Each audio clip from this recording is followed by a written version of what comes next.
Ladies and gentlemen, the English Language Day debate competition will be starting shortly. Please take your seat.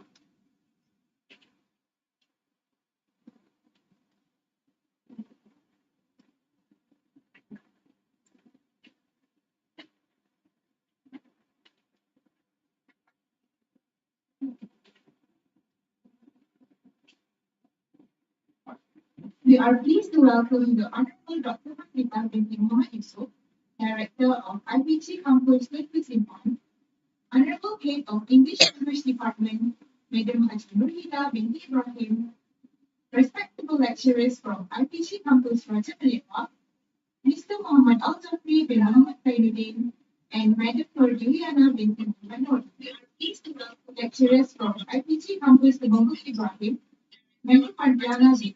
Idris, and Mr. H. Anand Kita, lecturers from IPG Campus Perempuan Melayu Melaka, Madam Nurhaiza binti Hamdan and Madam Nur Khalifah binti Ghazali, lecturers from IPG Campus Tun Hussein, Madam Hajah Fazia binti Abdul Karim, and Mr. Vijayan anak lelaki Priyasami, debaters and fellow friends. Assalamualaikum warahmatullahi wabarakatuh, and a very good morning to all. Salam K.A.S.I.H, Salam IPGKTHO Kelas Pertama 2021. First and foremost, I would like to invite Dr. Masita binti Muhammad Yusuf, Director of IPG Campus Hussein to give her speech. Please welcome. Bismillahirrahmanirrahim. Assalamualaikum warahmatullahi wabarakatuh. Salam sejahtera, salam K.A.S.I.H, dan salam ikut kelas pertama. Very good morning to all of you, ladies and gentlemen. Today, on behalf of the Institute of Teacher Education, Tun Hussein Campus, I welcome all of you to the Salam K.A.S.I.H program, which is our collaboration between the Institute of Teacher Education from the Southern region, namely Institute of Teacher Education Raja Melewa Campus,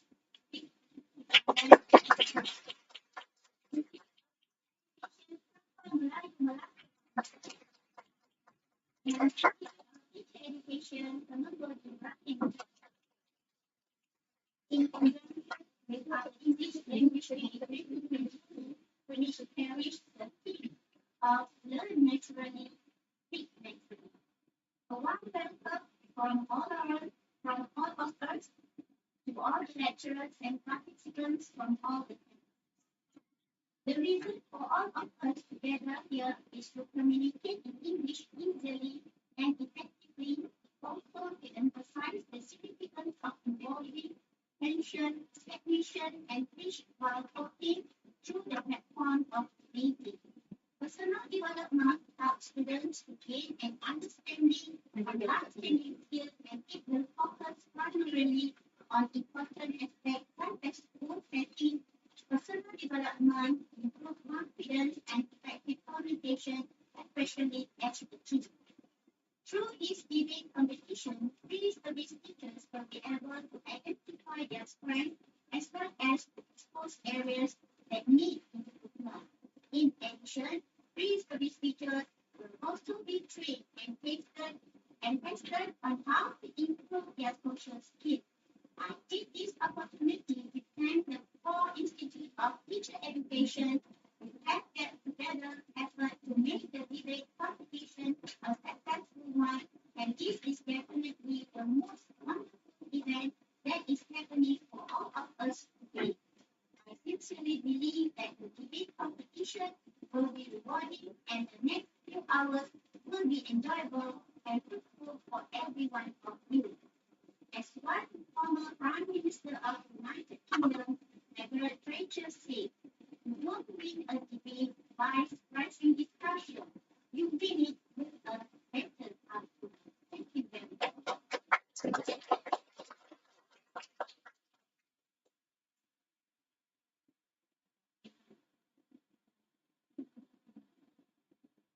Thank you, Dr. Masita, for the speech. Next, I would like to invite Mr. Vijayan to give a short briefing for the competition. Please welcome.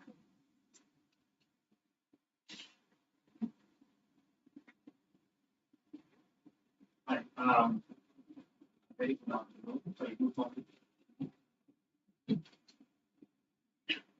to our director, Peter, uh, our colleagues and lecturers from three campuses, IPGK, IPGKTHO, and so for today's debate, we're going to do this explain a little bit of what's happening. We have only two sessions. We don't have a final round. So the first session is between two Hussein and something better. And the motion is actually on the board, and I think the technicals also have received information. And then next we will have Raja Dewa in session. So right after that, we will have the prize debate from the madam, doctor, and also the presentation of the techniques and total of presentation. This was morning, afternoon, afternoon, and finally at 1 p.m. we have prepared lunch for them. Okay? So we hope that we thank you for coming in the first place. Yeah, and we hope you will have fruitful time. Okay, that's all. Thank you very much.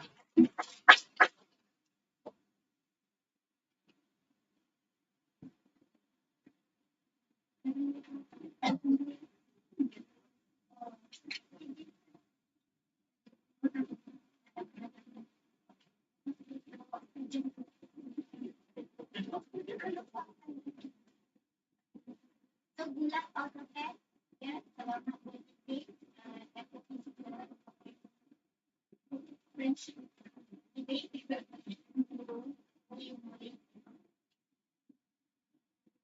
So I will join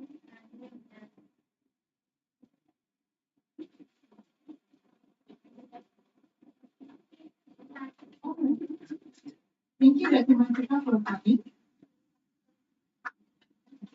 We will begin the competition shortly.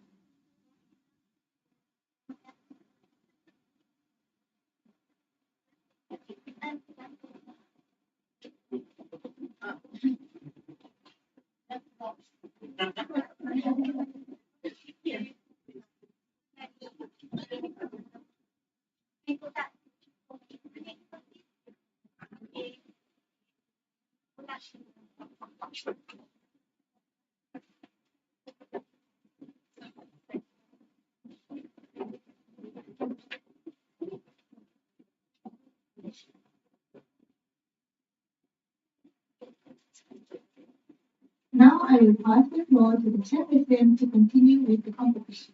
Thank you.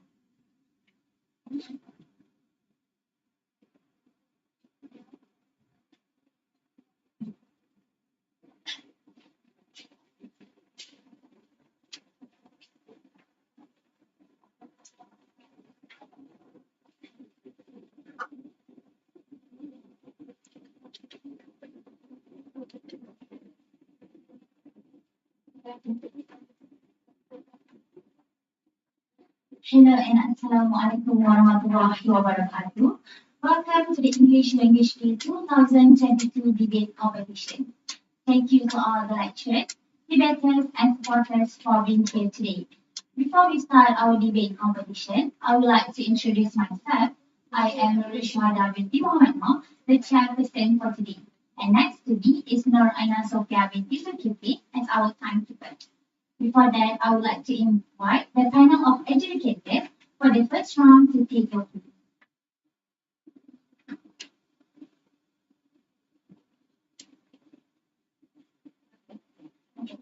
Next, allow me to introduce our panel of educators for the first round for today. First, we have the chief educator, Mr. Muhammad Al-Jafri bin Muhammad Tayuddin from IPG Campus Raja Malaya. Next to him, we have the adjudicator one, Madam Mardiana Binti Idris from IPG Campus Temanggung Ibrahim.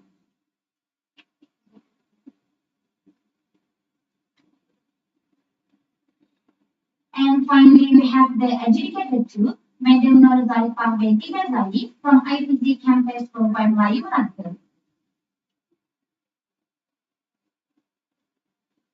All the judges' divisions are final and individual marks will not be disclosed.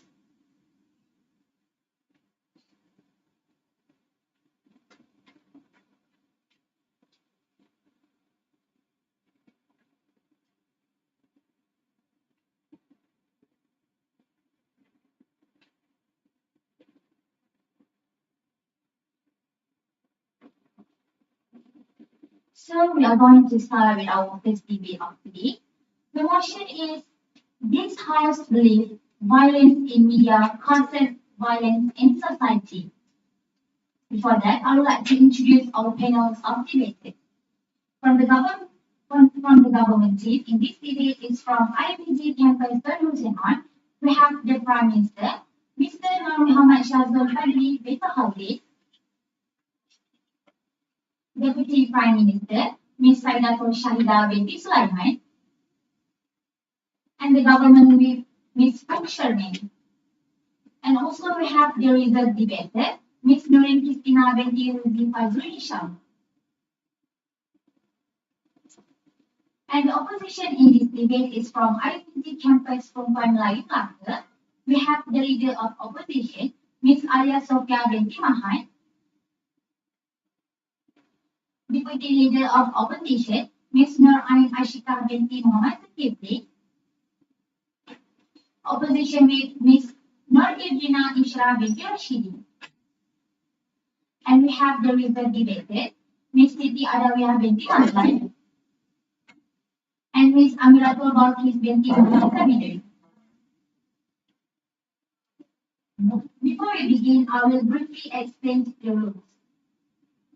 The first, each of the main speeches are 7 minutes long.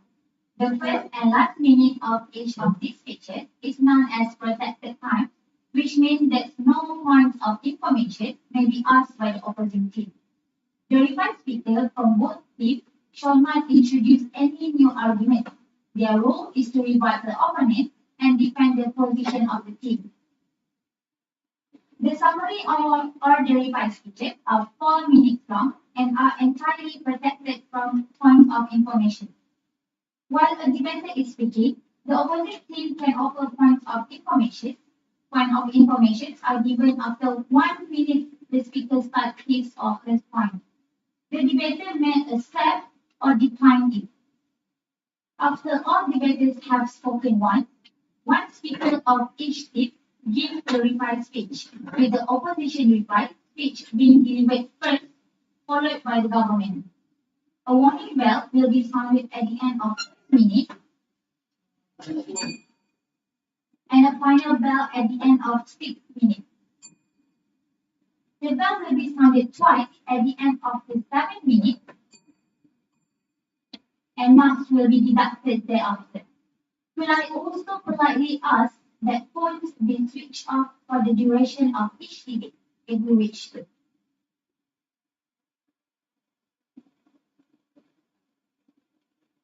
So without further ado, please join me in welcoming the first speaker from the government, the Prime Minister, Mr. Nur Muhammad Shazul Fadli bin Bahaudin, to the floor to open the debate.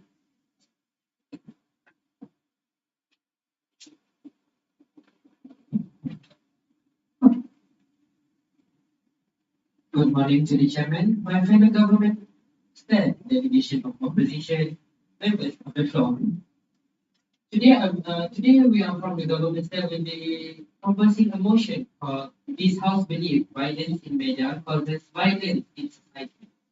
Before I put forward my case of today, I would like to define today's motion. This house believes violence in media causes violence in society. I would like to divide the motion for today in 4 phrases: violence, media, causes, and society. For the first one, the word violence can be defined as the behavior that is intended to hurt or kill somebody, or physical or emotional force and energy. Next, the word media. Media can be defined as the main ways that large number of people receive information and entertainment. That is the television, radio, newspapers, and the internet itself. Next is the word causes that can be defined as the cause of something, the person or a thing that makes something happen. Last but not least, the word society can be defined as a particular community of people who share the same customs, laws, and people in general living together in communities. Next, under this motion, I will be introducing three main key points that become the benchmark in this motion. The first, the first is media can fit ideas into anyone's mind. Next, misuse of media. Last but not least, media violence normalizes by the mindset. I would like to introduce the respected members of the government stand. Firstly, me myself as the Prime Minister will be introducing and defining the motion for today, and will be given an argument under the first key point, which is the media can fit ideas into anyone's mind. Next, there will be the Deputy Prime Minister, the second speaker, will be giving arguments on the second and third point, which is misuse of media and media violence normalizes the violent mindset. Lastly, not to forget our government will solidify and define our points and arguments in the government and will be rebutting arguments from the opposition. Now I shall continue with my arguments. So as we all know, this house believe violence in media causes violence in society. So we can clearly see that in the 21st century, we in the era of the information and digitalization, even the primary school student can use the internet, web surfing also. Some of the example, common example today is online tabloid or even newspapers, online streaming services such as Netflix and YouTube, and even social media platforms like Instagram or Twitter. These are just a few examples of any other types of media that we have today. They're accessible online as long as you have an internet connection or in a physical form, like the newspaper I just mentioned before. We, can, we cannot deny that this media comes with benefit to us. But looking at it this way, I'm narrowing the scope to a smaller group, the youth. As you all aware, we are near the general election season. So, influencers from their own group of their own bias, political bias, and spread their own ideology online. So, let me give an example. Uh, there's a posting under an unknown influencer make a video about his political bias, and then he dividing some political beliefs like I can mention the number here, but there are parties that he hate, and then he biased and with the one his favor with the most. Uh,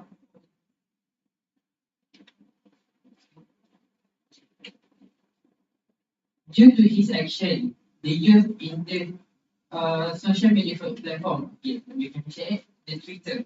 In the comment section,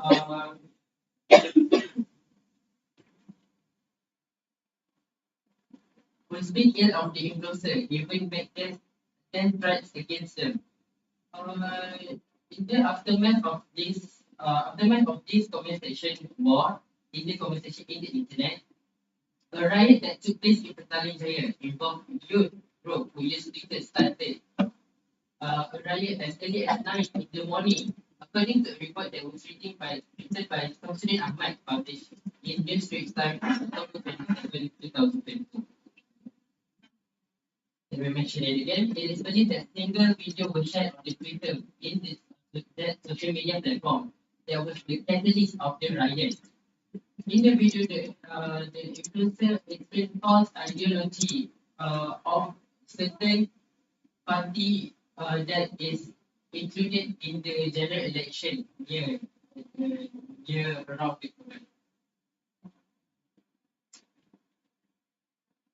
They accepted the comment section that they avoid this tension in the public square rather than engaging them in the pointless chit chat in the comment section.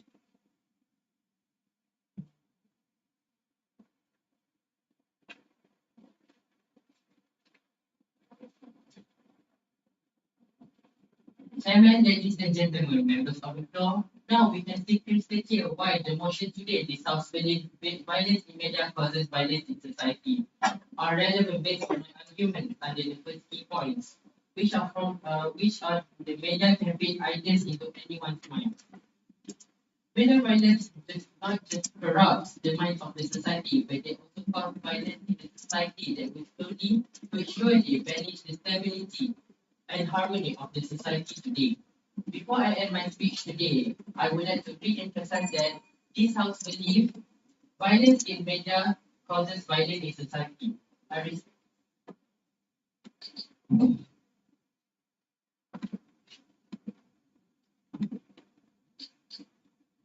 Thank you for that speech. Now, let's welcome the first speaker of the opposition, leader of opposition Ms. Sophia binti Muhammad, to open the case for their side. Please welcome.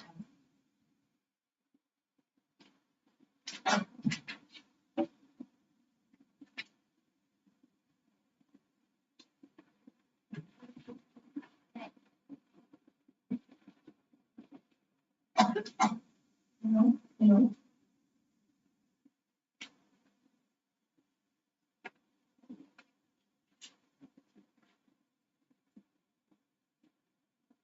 Yes. Yes.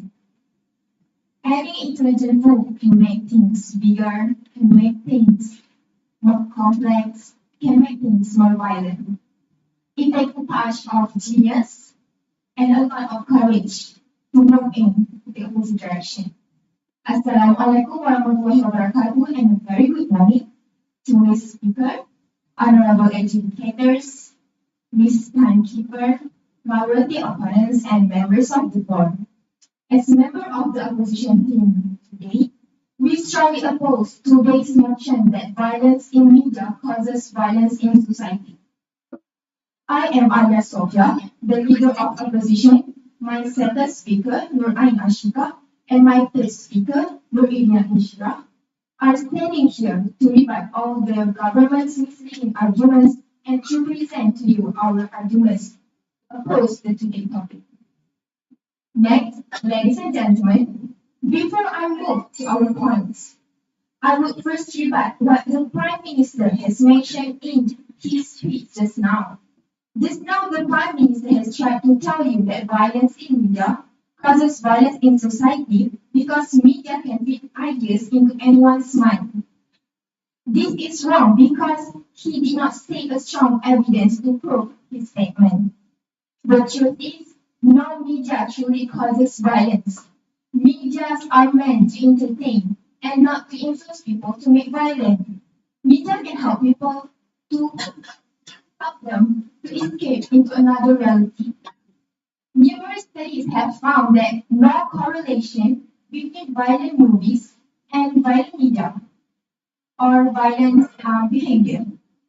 Essentially, the study found that only people with a violent history reacted to violent media in an aggressive manner. Having said that, as the leader of the opposition, I will be stressing on other factors that contribute or cause violence in society, such as childhood trauma and poverty. Nur Ain Ashika, my second speaker, will be talking about effect of violence from a different perspective, and Irina Inshira, as the third speaker, will rebut the affirmative case and sum up our case. Right? Now I will be discussing my arguments. My first point is that childhood trauma can contribute violence in society. Violence has been there even before media was created. You will see that today's state society is the safest time and place to live ever if you look on across history. Archaeological data shows that a form of violence already existed in Paleolithic era. There were ceremonies involving cannibalism, for example. Back to my point, there are strong links between childhood trauma and the risk of violence. Violence in society might be linked to exposure of violence and aggression in childhood, including physical assaults. Exposure to violence in the community during adolescence significantly increases the risk of rearrest. When physically abused, children become aggressive themselves or have other behavior problems because of their childhood trauma. For example, these children repeat the violence they have experienced or what they have seen, such as mental torture and child abuse when they grow up. About one quarter of children experience some form of violence exposure as children.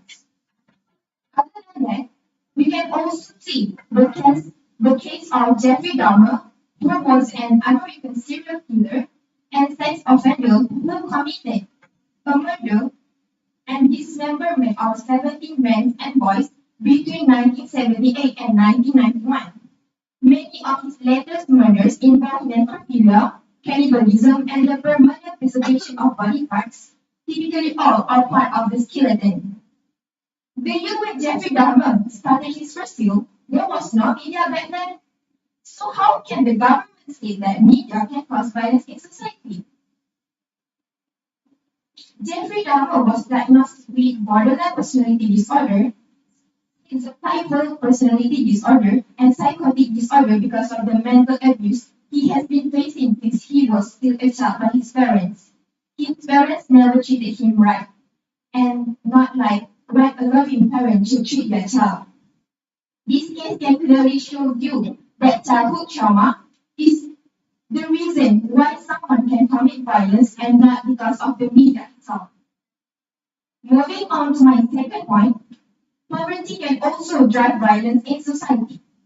As Mahatma Gandhi once said that poverty is the worst form of violence. A causal link between poverty and property crimes, most property crime is committed by people who feel they need to do so out of survival.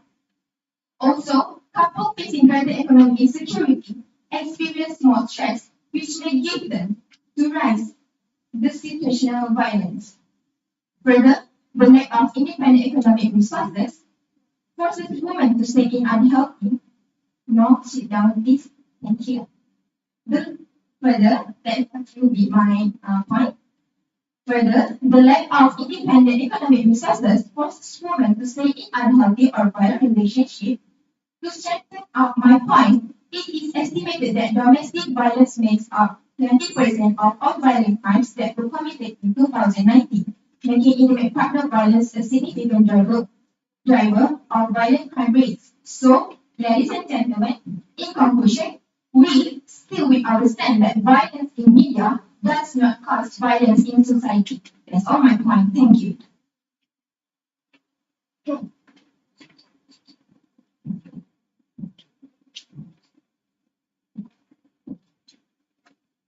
I would like to thank the speaker for their speech and welcome the second speaker of the government, the Deputy Prime Minister Ms. Saidatul Shaida bin Sulaiman, to contribute case for their side. A very good morning to the respected speaker, conscious and people, honorable judge, members of the opposite team, and members of the floor.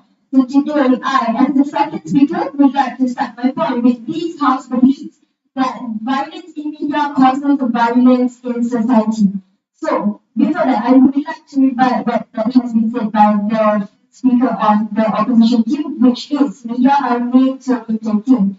Yes, but what is the main purpose of media? So, people use media to promote positive things, as media are the communication outlets and tools used to store and deliver information or data.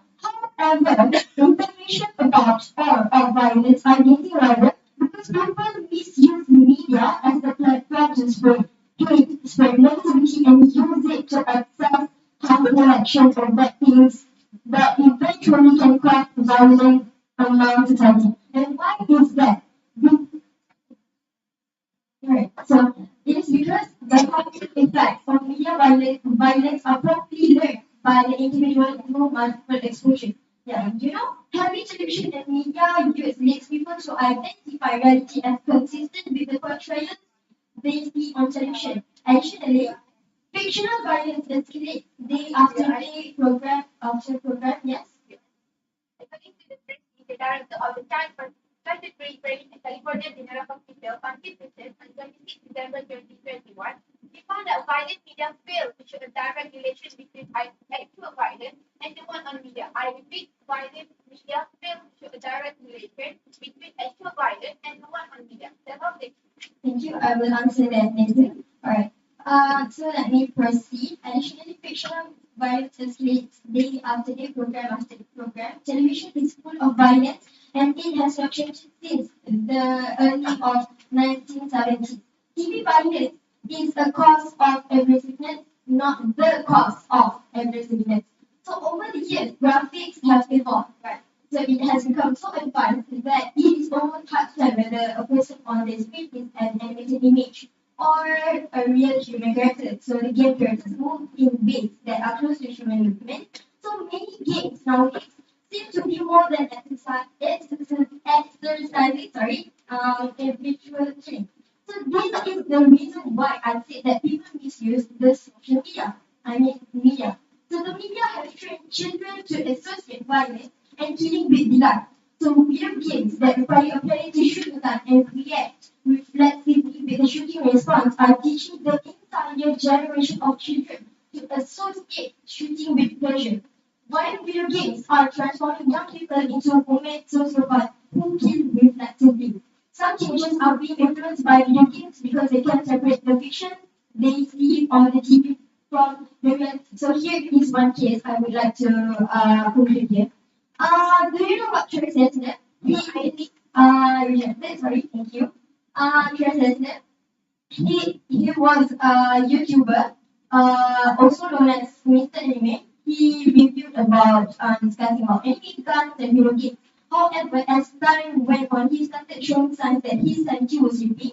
Such signs included researching in serious killers, killing animals, using real guns in his videos, doing videos about his gun and shooting buildings in the middle of the night. Eventually, in March of 2012, he went off the deep end and shot and killed his mother, his dad, and his brother. So after being interrogated, Saskia revealed his true intention. He had become so obsessed with serial killers and weapons that he ultimately wanted to shoot up the Valley Junior High School, and his goal was to kill at least 70 people. He had apparently been planning this for years and drew inspiration from the Columbine shooters Eric Harris and Daniel Claiborne. So what about this Eric Harris and Daniel Claiborne? So Eric Harris and Daniel Claiborne were an American-made murderer who perpetrated the Columbine high school massacre on April 30, 1999. Harris and Claiborne killed 13 people and wanted to 24 others at Columbine High School in Columbine, Colorado. At the time, it was the deadliest high school shooting in U.S. history, with the issue media frenzy and moral panic, it becoming one of the most infamous mass shootings ever. It was everywhere in the media, in the TV, on the paper. Almost everyone knows about it. So how can this case relate with the misuse of media leads to violence in society? Well, yes, telling news to the whole nation is important so people can be more careful afterwards. But however, there are some cases where people may think that violence like this are cool and trendy, I guess. So just like what happened to Troy Tesla, where he was inspired to do horrible crime after watching some news on violence that happened in society. So this is just one person that we know, which is Troy Tesla. We don't know how many people out there that misuse the media to spread violence or use it to access violent and harmful things just to satisfy themselves. I'm sure there are more people that misuse the media that can cause violence in society. Don't you think that other people would be influenced by transgender content in media and cause the same crime? Think about it. So moving on to my second part, which is media violence. Violence normalizes the violent mindset. Uh, yes. Only one.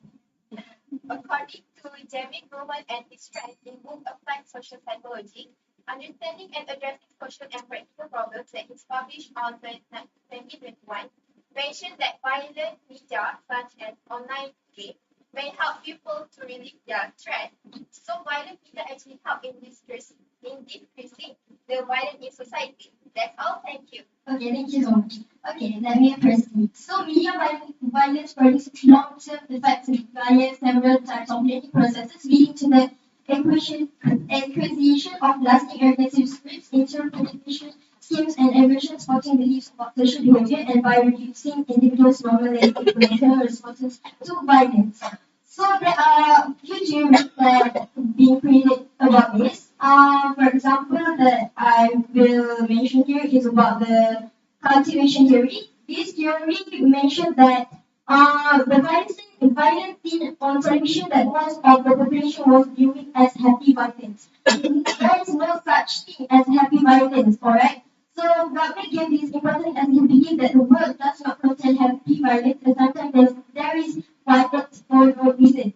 Because people see that people believe that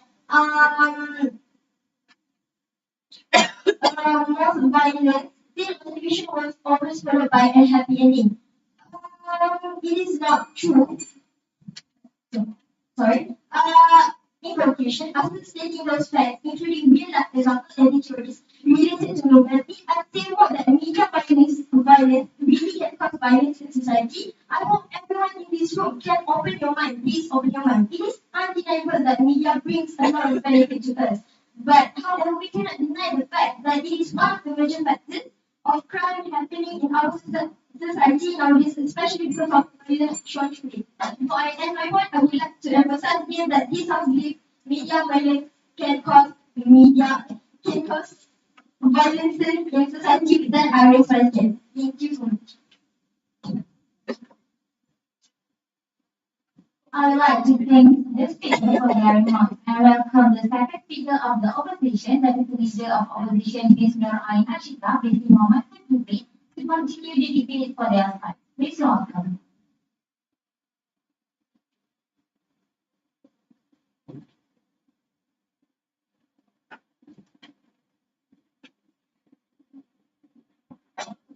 Assalamualaikum and a very good morning, everyone. Thank you, ladies and gentlemen, for this opportunity.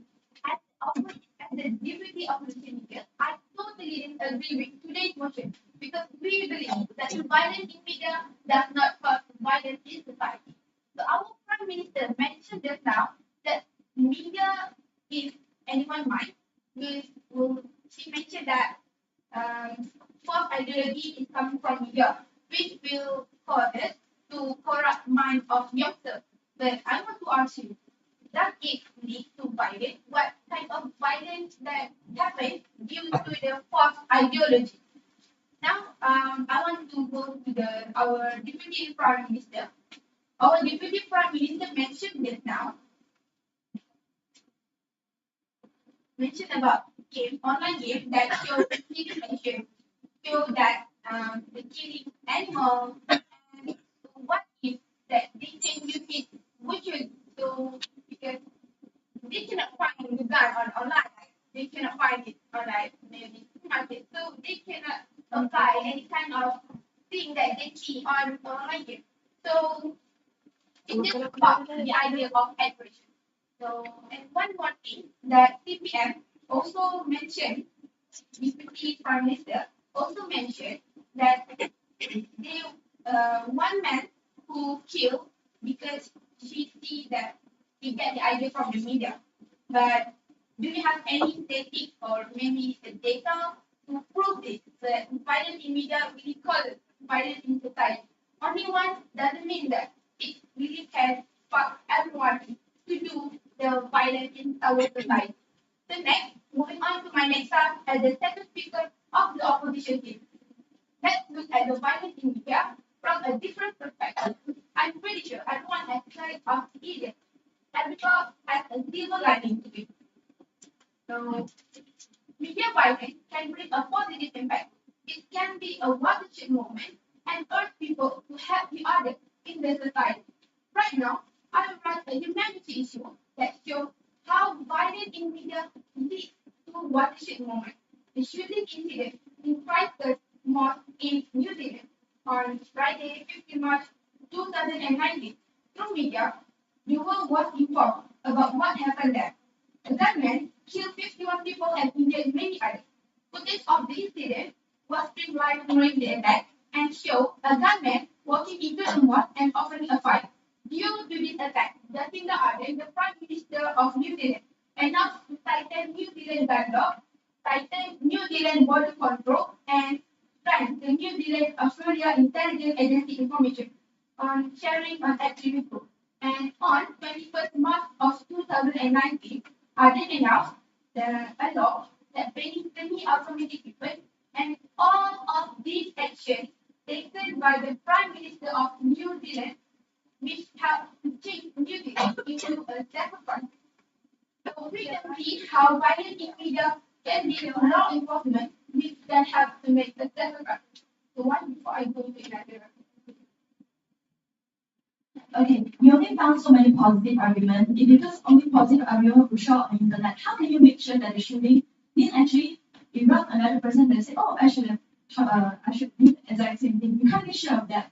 Just because you can find positive argument, it doesn't make sure that does not have another person has the same idea to the shooting.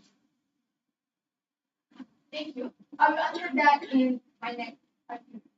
So now let's move on to my next point, which is mental health is the dominant reason for the violence to occur in society. Globally, we know that COVID-19 pandemic has caused people to feel despair or worry, fear of contracting the virus, stress and anxiety related to isolation and quarantine. The COVID-19 pandemic in Malaysia and the Movement Control Order (MCO) implemented in 18 March 2020 are causing an increase in domestic violence in the country. Based on a report by the Star on 22 October 2020, this pandemic has also impacted mental health. So a healthy, well-adjusted person with a few risk factors is not going to become an abusive partner just because he or she playing a lot of video games or watching a lot of video violent movies. So for this information, let me give you some examples to show to all of you so we all can have a better understanding of this issue. So let's say all of us here, no thank you. So let's say all of us here as a normal human being with a stable mental health, and here is our situation. So we just finished watching our thriller movie, and in that movie there are a lot of extreme ideas about hurting your body. Do you want to be one of the psychopaths like them too after watching it? No thank you. A bit no, right? Because any people in their right mind wouldn't do that because we take that movie as entertainment. Only a person who already emotionally disturbed might do it. This shows how mental health actually can affect someone's behavior. So, Okay, you say mental health affect our behavior. How can you make sure that media does not affect our mental health?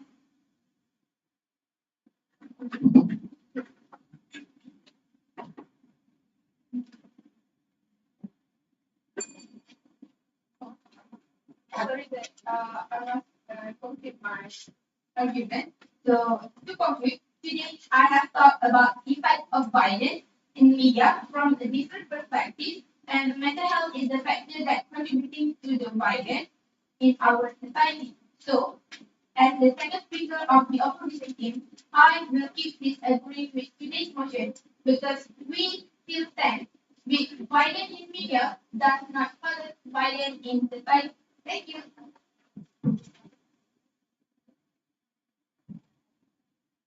Thank you for that speech.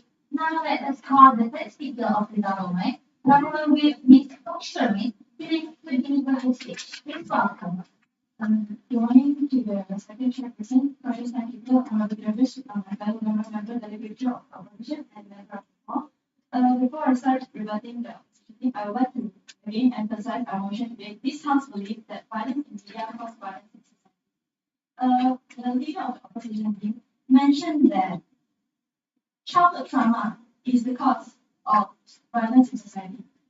While they may be true, you did say why violence in media was not a violence in society, does not cause violence in society.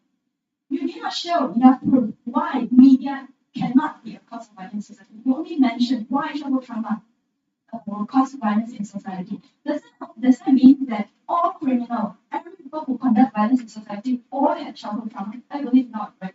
Some of them must get the idea from somewhere. Some of them may have a really When they have a really happy childhood, they live a happy life, but when they grow up, they become a murderer. Why? They must have got the idea somewhere, and that comes from media. And I would like to mention again the definition that given by our Prime Minister. The definition is a place where a large number of persons could get information and entertainment. Media does not only function for entertainment, they also give information. We plant ideas in our mind. And okay, so for a question just now, they said that the research failed to show that there's a direct connection. I have a research that could oppose that. Does the research show that fiction, television, and film violence contribute to both a short-term and long-term increase in aggression and violence in young viewers made by Hussein and Taylor? You didn't see the violence because it's long-term, and it is even worse because the idea is keep on in your head. And when the time goes on, you keep on repeating and repeating, and you just fall down to the rabbit hole. You didn't saw that because the positive things show up on the internet. It's because no one will put negative things on the internet. No one will say that I would like to kill someone on the internet. And for the deputy,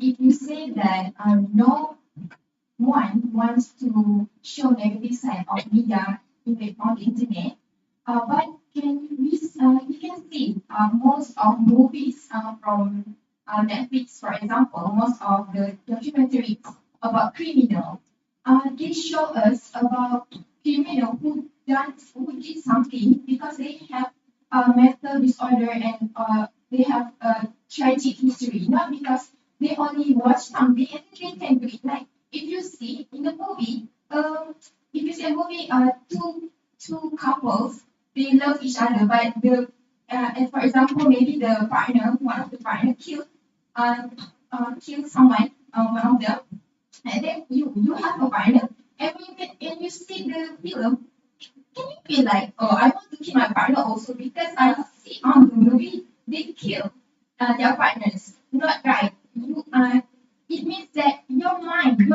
what your mind is driving you anywhere. Your mind is the one who is driving you anywhere. So you love your partner, you will not do that.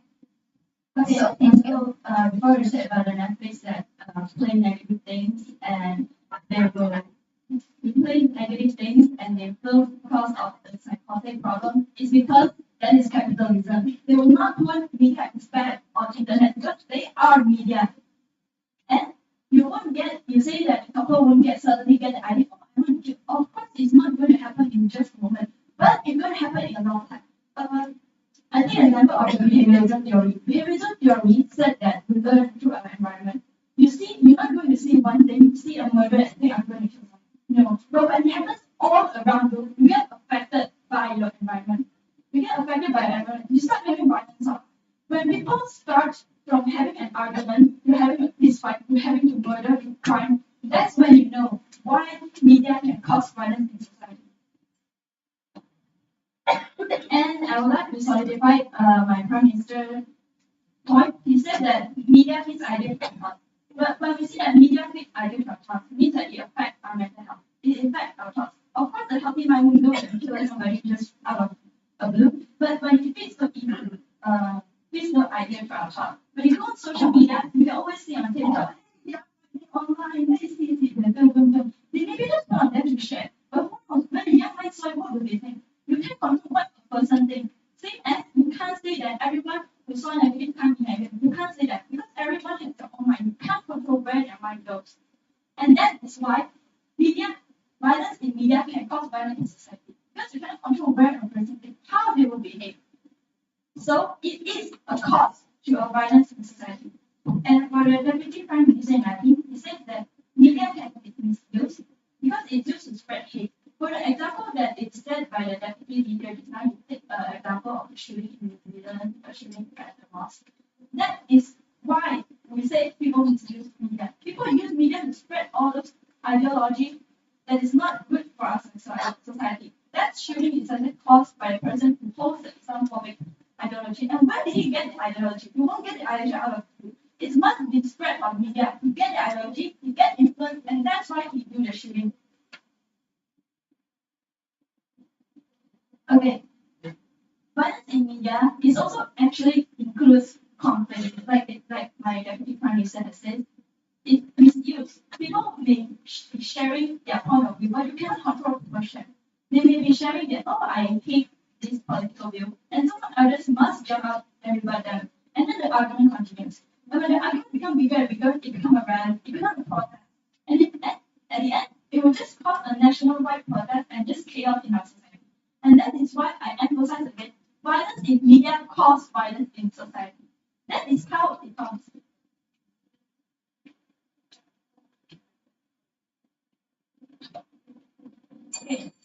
Okay, so in conclusion, I would like to say that violence in media, it could and it would affect our mental health, and then it will affect our behavior and make us bring the violence in media to real life. And thus, violence in media is a cause of violence in society.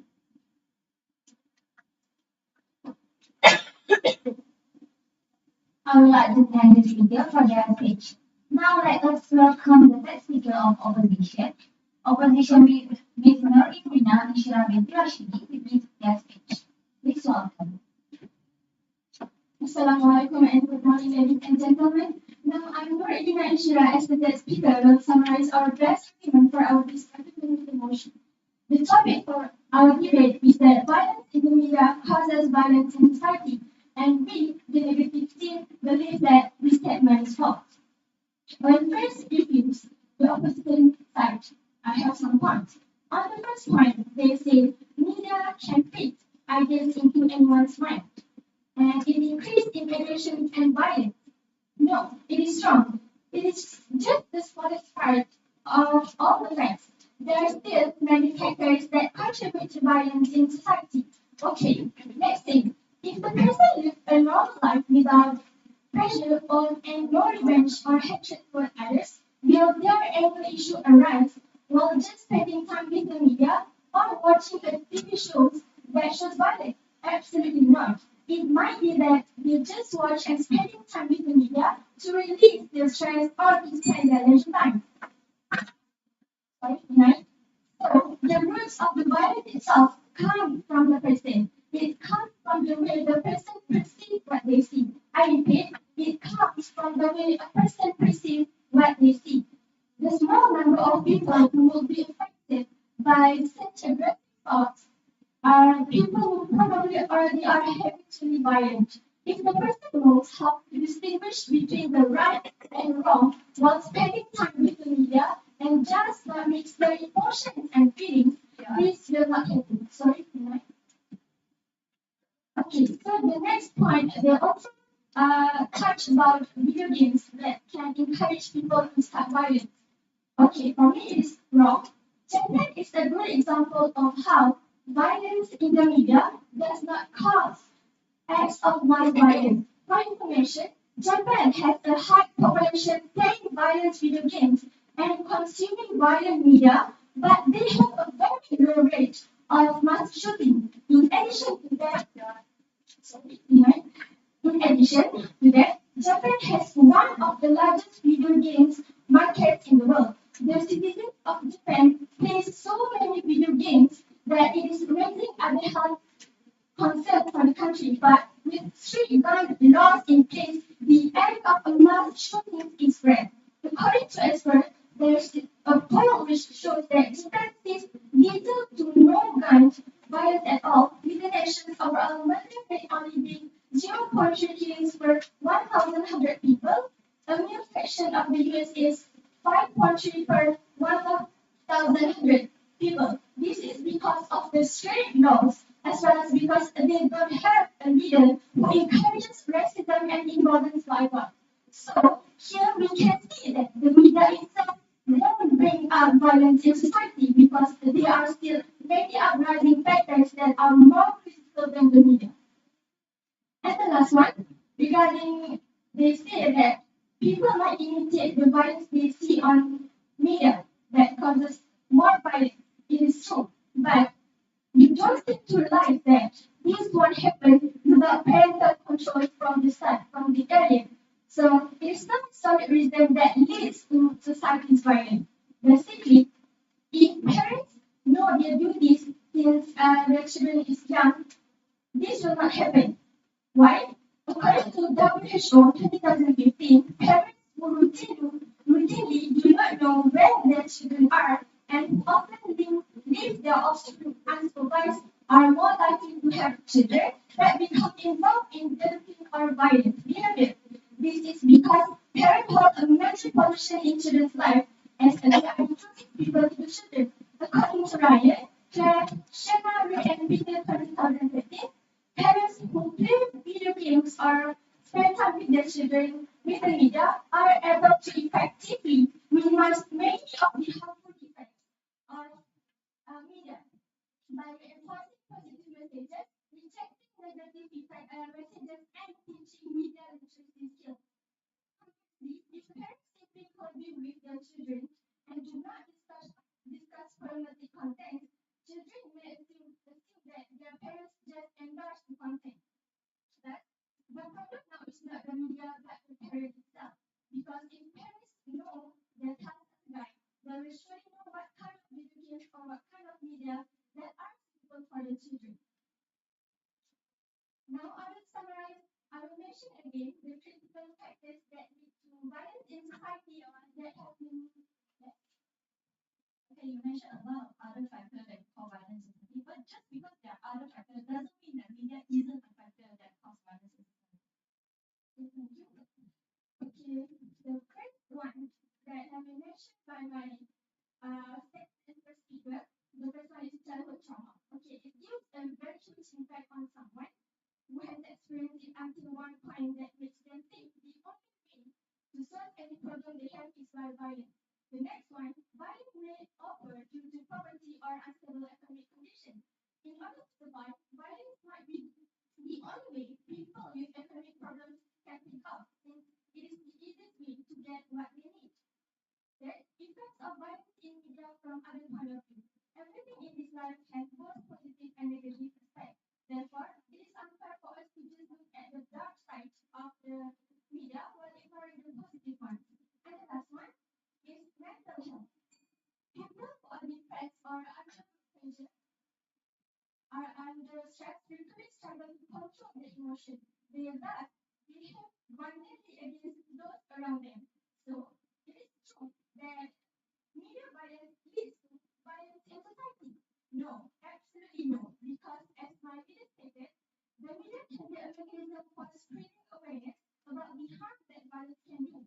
People will also be motivated to defend themselves against contemporary violence through the media. That's all I have to say.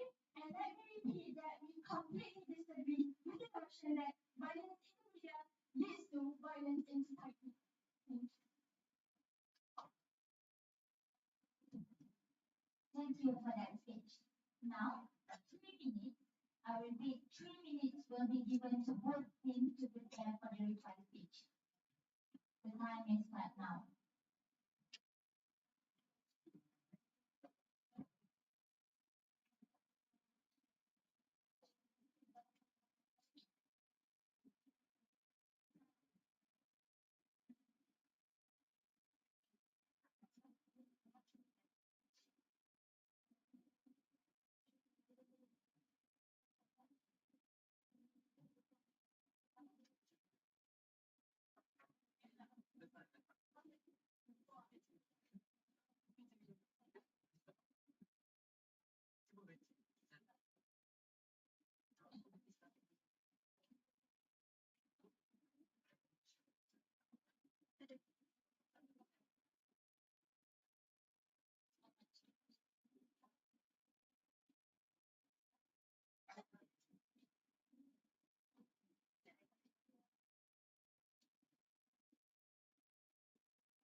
3 minutes has ended. It is time to turn back to the teams for their final speeches.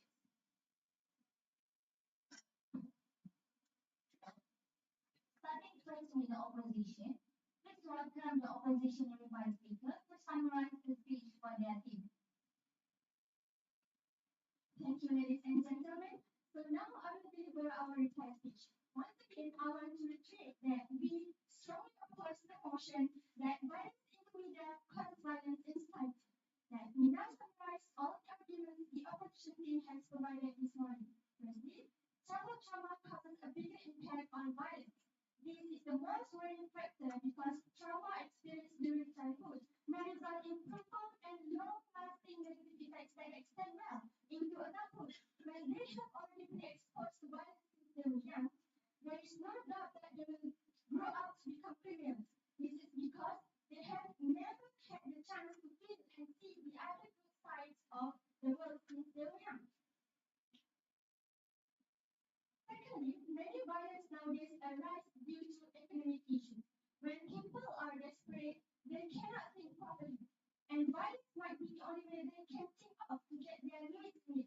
In life, money is not the only tool for people to measure success and a person's personality, but it is also an origin of a number of problems. Money can easily lure people into the abyss of criminal lust, making a loss of humanity and going against the healthy developments of society. In fact, poverty is the root cause of many crimes in the world, such as theft, murder, trafficking, and the selling of contraband items. Do you believe that just watching movies about stealing money or valuable items will turn people with stable finances into thieves? There must be a more rigid factor that forces them to use violence. Not to forget, there is a in media violence that we cannot turn our eyes to. Do you think you will be able to stay informed about global concerns if there is no violence in the media? It is our duty as humans to uphold the world peace at all times. But how can we assist them if no one reports on global concerns, such as global events, such as what happened in Gaza and Ukraine? Do you believe they only show us what goes on there to encourage us to violence? Obviously, no. They want us to witness the actual protection of our bodies before they ask for our assistance. So instead of blaming media violence, try to look at it from a different perspective. And of course, lastly, the most worsening issue, which is mental health that has remained unresolved until now. The study by Richard A. Van PhD of RTI and International and colleagues found that in a nationally representative cognitive sample of 34,653 people from the National Epidemiology Survey on Alcohol and Related Conditions, 2.9% of people with serious mental illness had committed violent acts between 2 and 4 years, compared to 0.8% of people with non-serious mental illness or substance disorder. As we know, mental health includes our emotional, psychological, and social well-being. It affects how we think, feel, and act. Therefore, when a person has mental health problems, they frequently are unable to think clearly when confronting a scenario, which causes them conduct violence they weren't even aware of. According to our point of view, we still strongly disagree that violence in the media causes violence in society. There are still other major factors that increase the possibility of violence in society. So before I end, I urge the Prime Minister, the Deputy Prime Minister, and government to bring the child, bring the table, and the to stimulate. That's all from me. And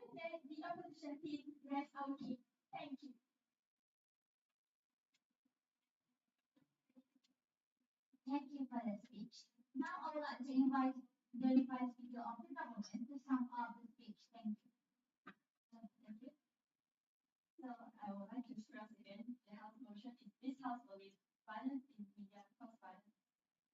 While the opposition team has proposed a lot of other factors that cause violence in society, you still didn't prove that violence in media isn't a cause. And thus I would like to sum up all the key points that we said by my team. First, media can feed ideas into our because we people we are affected by our environment. We have ideas, but ideas doesn't always just generate by our own. It will affect our environment. We get ideas from somewhere else, or it will at least influence our thoughts. And this is why media, while there's always violence in media, it will affect our thoughts and thus cause a violence in society. For the second point, the misuse of media.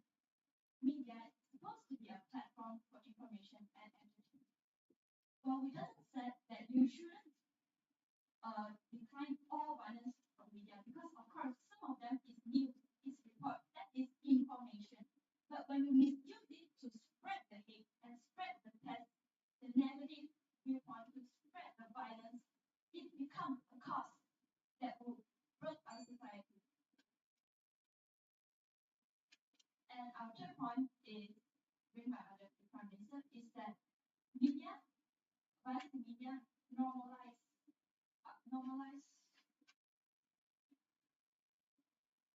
that media violence normalize the media mindset, the violence mindset. What does this mean? This means that when a child, when a youth, you're still innocent, you still haven't get in touch with a lot of things in the world.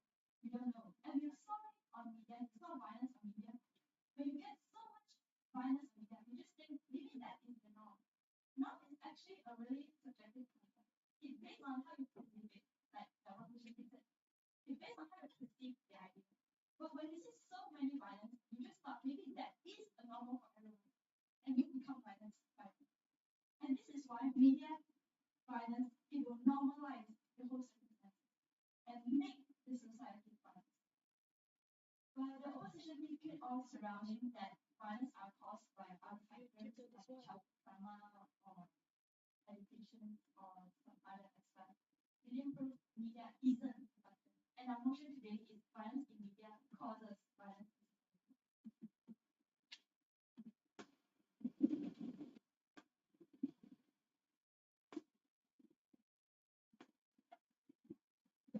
So, as I said just now, violence in media, it will affect our behavior. It will affect our mental health.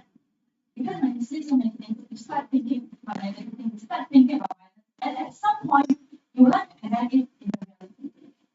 And real life can consequences. When you do on real life, some other people take a video and post it on media, and then it becomes a cycle. And if we then violence will just continue. And this is why this house strongly believes that violence in media will cause violence in society. Or else we can section.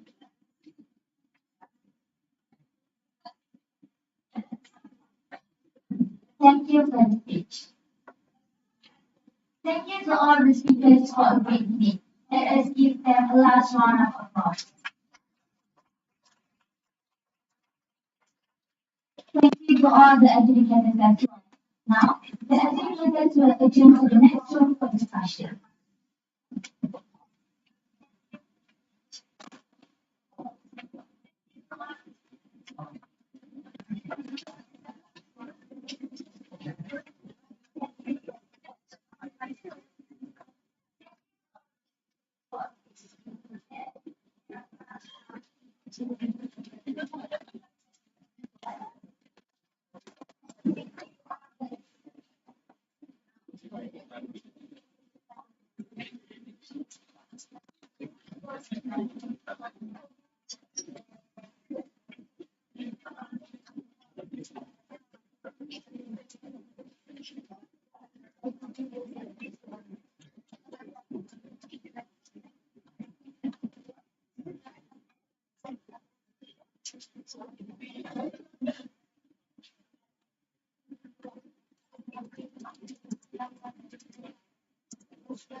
Invite the panel of educators for the second round to take your place. So allow me to introduce our panel of educators for the second round for today. First, we have the Chief Educator, Madam Fazla Binti Abdul Karim from IPG Campus Hussein. So next to her, we have the Educator 1, Mr. S. Ramesh Anak Laki Certified from IPG Campus Pertama. And finally, we have the Educator 2, Madam Nur Haida Binti Hamdan from IPG Campus Provide Life Country. Once again, I would like to say all the judges' decision are final and individual marks will not be closed.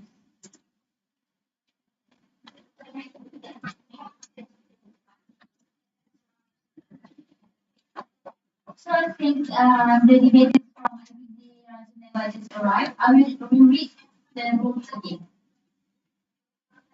So I will briefly explain the rules. Each of the main speeches are 7 minutes long. The first and last minute of each of these speeches is known as protected time, which means that no points of information will be asked by the opposing team. The first speaker from both teams shall not introduce any new argument. Their role is to rebut the opponent and to defend the position of the team. The summary or the reply speeches are 4 minutes long and are entirely protected from points of information. While a debater is speaking, the opposing team can offer points of information. POI are given after 1 minute as speaker starts his or her point. The debater may accept or decline it. After all the debaters have spoken, one speaker of each team gives a reply speech, with the opposition reply speech being delivered first, followed by the government. A warning bell will be sounded at the end of the first minute, and a final bell at the end of 6 minutes. The bell will be sounded twice at the end of the 7 minutes, and marks will be deducted thereafter. Could I also politely ask that phone be switched off for the duration of each debate if you wish?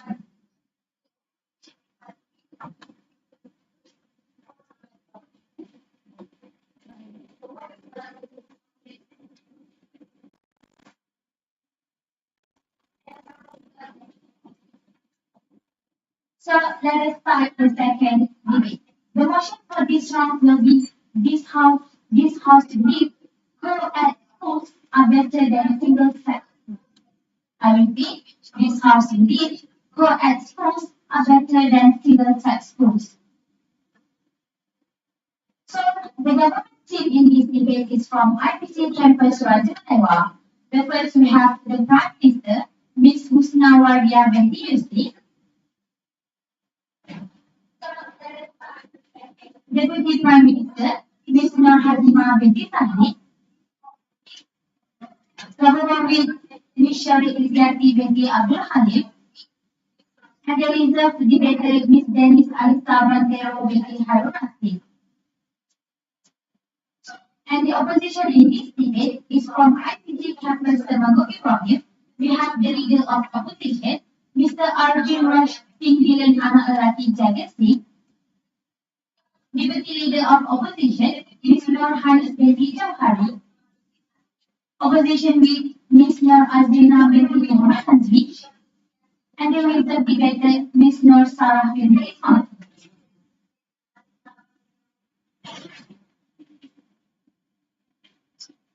So without further ado, please join me in welcoming the first speaker from the government, Ms. Husnawardia Binti Yusri, to open the debate from their side. Please welcome.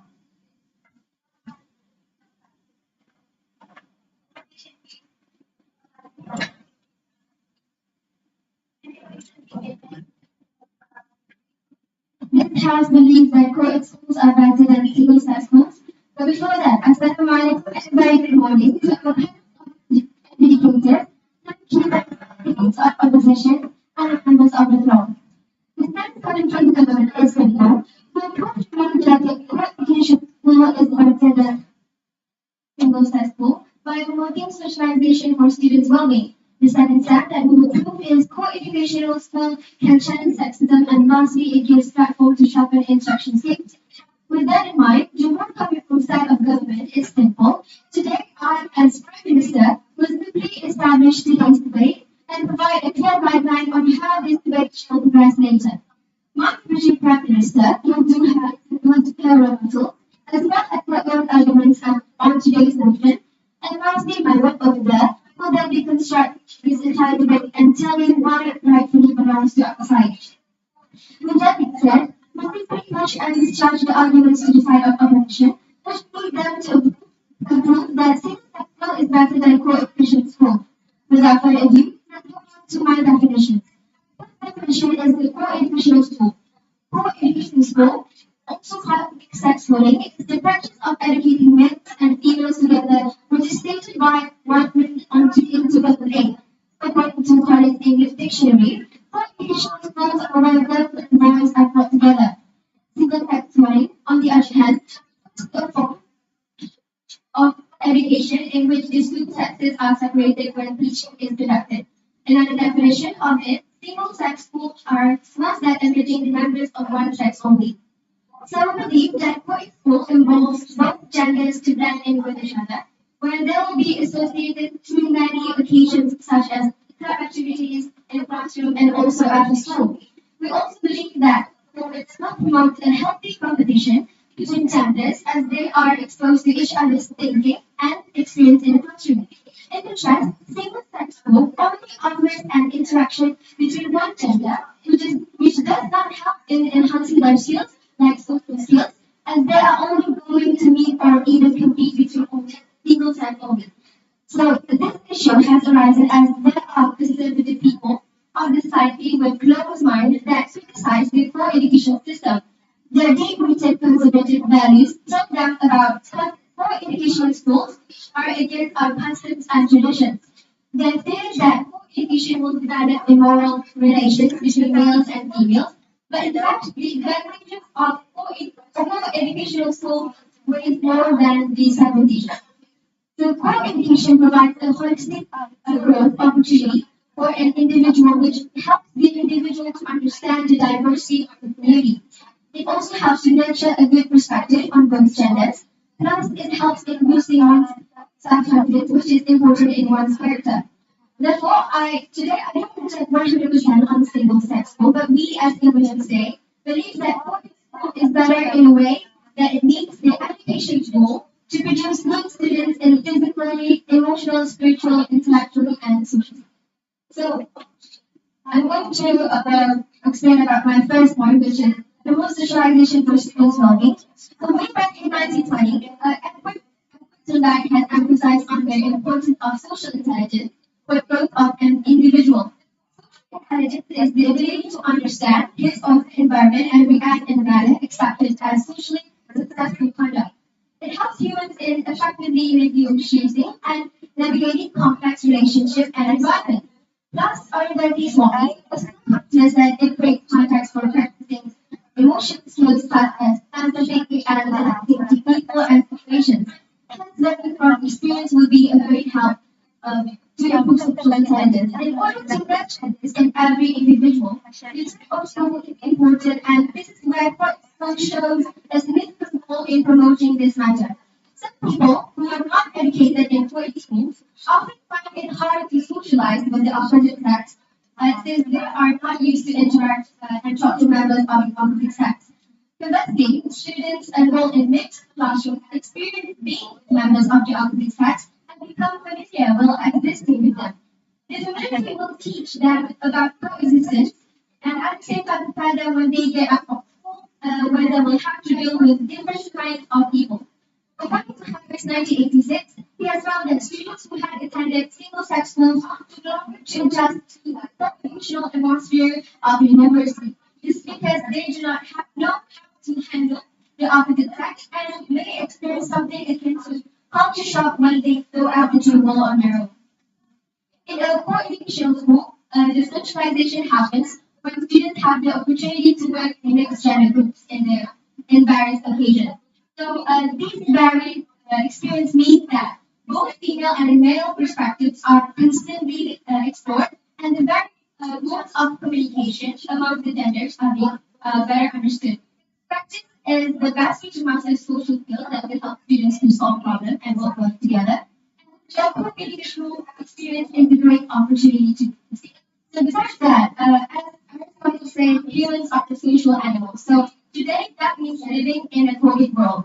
The things that schools are usually help the kids from this reality because they are not exposed to the way of socializing with different genders, which later affects their interpersonal skills and when they are stepping further into the next stage of life.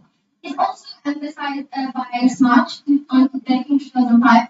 He stated that the isolation of girls and homes in single-sex schools is a barrier for developing the effective and social skills as they will be grown-ups later.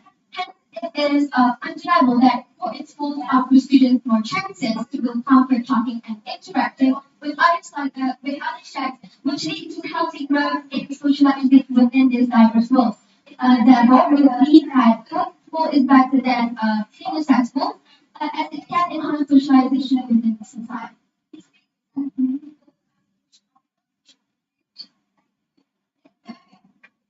Thank you for that speech. Now, please welcome the first speaker of the opposition, leader of opposition, Mr. Arjun Raj Singh, dealing Anaraki David, to offer the case for their side. Please welcome. Okay, thank you very much to Madam Speaker. Good afternoon to our honorable jury cases, respected timekeeper, the government team, and the distinguished guests that are present in this room today. The topic for our debate is co-education schools are better than single-sex schools. Now, we disagree with the definition given by the opposition team as it tilted too much to the favor of co-education school. we also oppose the stand of the government. We as the opposition believe that single-sex schools are better than co-education schools. So I will be rebutting the argument of the government. The first speaker from the government has stated their point, which is co-education schools are able to promote socializing for students' well-being. Now, the first speaker did not specify the exact socializing, whether it is between genders or between the same gender. So that means that even single-sex education schools also are able to promote socializing, and it would help with students' well-being. So we also okay, this is wrong because single-sex schools also has teachers from the opposite gender. So the students from the single-sex schools also are able to mingle with the teachers and also the staffs. So we do not see a problem with students' ability to socialize with their peers in single-sex education. Now, before I persuade you with the compelling reasons on why we oppose this motion, let me introduce our team. I am Arjun, the first speaker of the opposition.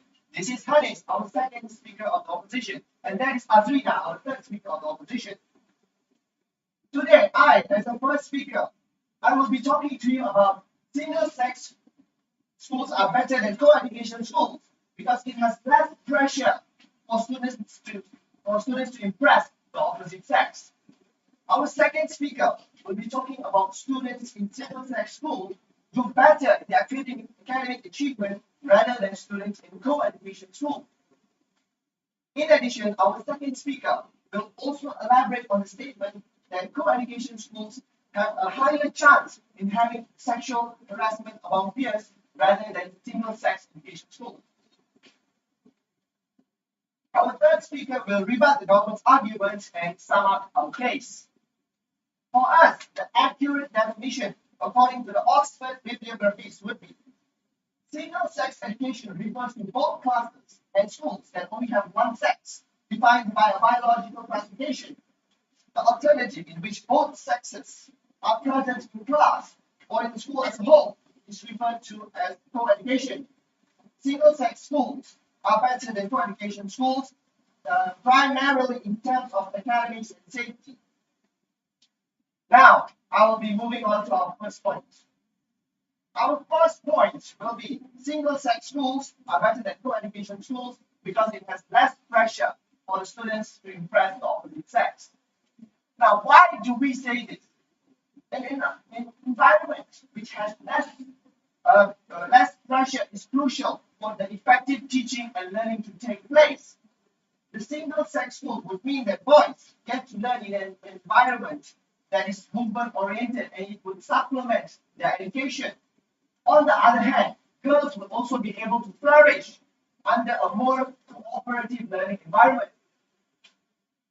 In a co-education school, the students will be distracted and as they actively try to chase their agenda.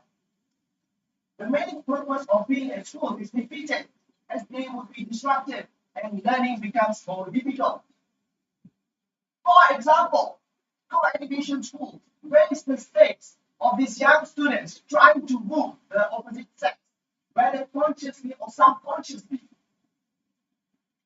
Okay, now there is a high chance of students to not engage in discussions in the classroom or ask essential questions to the teacher in the classroom due to fear of embarrassment or ridicule from their questions. Now they are afraid that it might diminish whatever attraction that their crush might have for them, or as they might think. Now, it is also wired in the human genes to reproduce. If not, there would not be around 8 billion human beings on this planet today. The hormonal changes in youngsters, especially when they hit puberty around the age of 10 to 13 years old, would affect their emotions and how they view the opposite sex.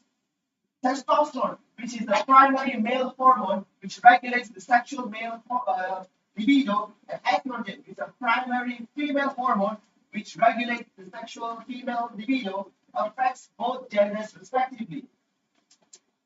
These teenagers are starting to be curious and will develop crushes and might get into relationships.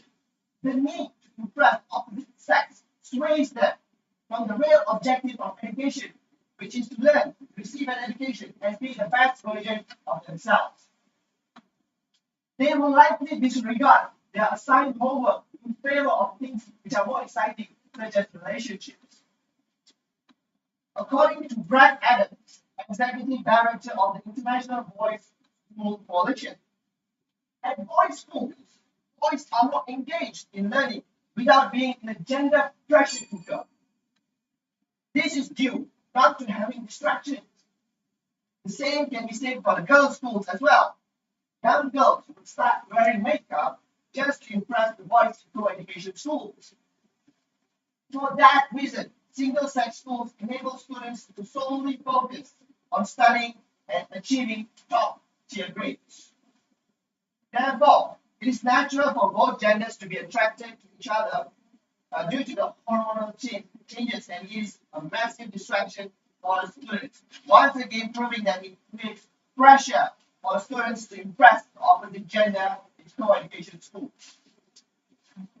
To summarize, I would like to reiterate and emphasize our point that single-sex school is better than co-education schools because it has less pressure for students to impress the opposite sex.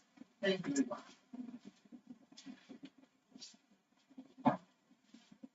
I would like to thank the speakers for their speech. And now let me welcome the second speaker of the government, Deputy Prime Minister Ms. Nur Hazimah binti Zahid, to continue the case for their side. Please welcome.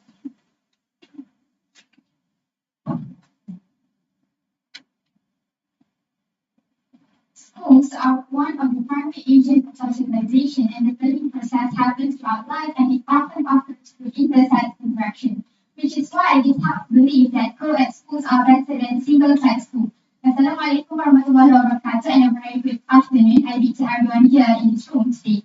My job as Deputy Prime Minister is to do two things. Firstly, I'll respond to the opposition case, and second, I'll give my stand on the role of co-ed school to challenge sexism and how co-ed school is better in a way that it gives platform for its students to sharpen interaction skills.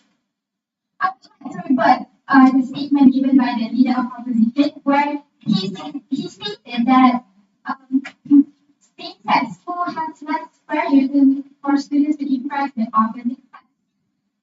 This is why co-education normalizes the co-education schooling system so that the students will not face culture shock when they set their foot into real-life scenario. As students accept this type of learning as the norm, the distractions are diminished and the real learning begins. So all you do is look around you. It is a co-gender society. Males and females must coexist and learn from each other with respect and collaboration. So moving on to my first point, the role of co-ed is to challenge sexism. So how this happens because there are so many activities, societies, and clubs in school in which girls and boys take part in a well-supervised environment. This friendly environment continues in the classroom, allowing young people to express their views openly and assertively. It helps break down the misconception of each sex about the other and provides excellent foundation for the development of realistic, meaningful, and lasting relationships in later life. Only that, co-ed school has an environment where each gender are given a chance to express themselves and share their views that will teach the boys and the girls about equality when it comes to success at early age. So as a result, they will be able to explore each other's perspectives and their differences when it comes to views. So this makes them easier to agree and disagree with each other. There are still hundreds of stereotypes to break around boys, girls, and gender equality in general, but co-education system limits the stereotypes related to gender roles and allows children of both sexes access better opportunity without discriminating against either sex. So in doing so, they get to learn that equality does not mean sameness, which Michelle McLean explains more from her quote that equality means each person is valued at the same level as another for the unique contribution. We live in a time where gender equality is more important than ever, and by providing an environment where both genders are taught and treated the same. Okay, what do you say about the bias that exists in co-education schools? For example, misogyny or also a toxic femininity.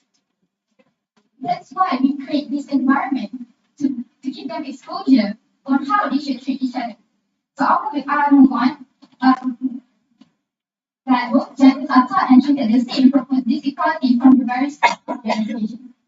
So moving on to my next segment. School is better in a way that it gives platform for its students to sharpen interaction skills. So school helps the students to develop better self-esteem and self-confidence. It makes at school, girls and boys learn to interact freely with each other, and this interaction gives them the opportunity to have courage with people of different sexes.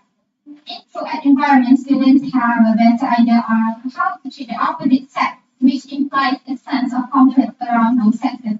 So when they're comfortable communicating with each other, it will be easier for them to be confident in activities that requires them to talk. We can't shelter the students from the opposite sex forever as they grow and go into the tertiary level of education. There they need to work and socialize with students of opposite gender. And the inability to socialize with members of the opposite sex can often lead to experiencing feelings of anxiety, which is one of the main problems with the individual who attend single-sex school.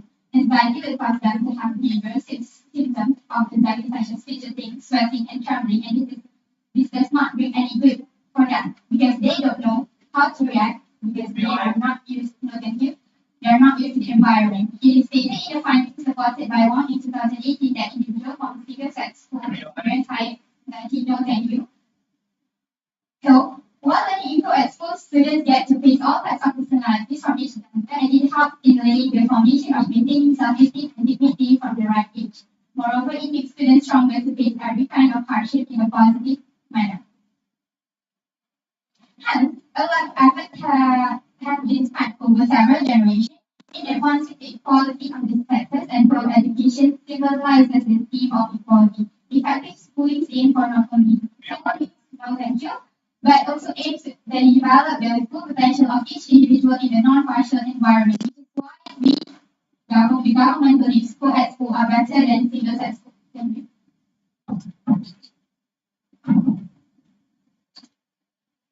I would like to thank the speaker for their remarks and welcome the second speaker of the opposition, Deputy Leader of Opposition, Ms. Nur Haris bin Haris, to continue the debate for their side. Please welcome. Thank you very much to the chair today. Good afternoon to the educators, the government team, ladies and gentlemen. The topic for our debate today is co-ed schools are better than single-sex schools. We, the opposition team, highly disagree and believe that this statement is false.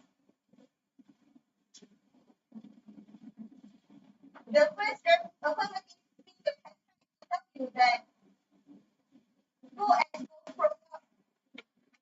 schools promote socialization for better well-being. So, this is wrong because in single-sex schools, students are being sheltered and hence causing socialization problems as we did. So this is wrong because you didn't specify who students socialize with. In single-sex schools, there are new teachers and therefore students still mingle with each other. Meanwhile, the second affirmative speaker has tried to tell you that info educational schools is challenging sexism. We believe that this statement is wrong because gender stereotypes threats in education still happen today, where I will elaborate it in my second point.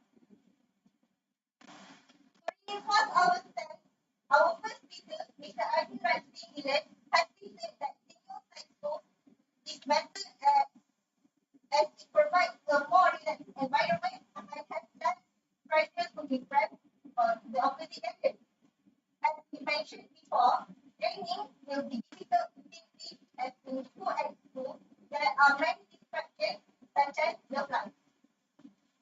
Today, I will be talking to you about 2 points, which are students in single-sex schools do better in their academic performance, and secondly, co-ed schools have a higher chance of having sexual harassment.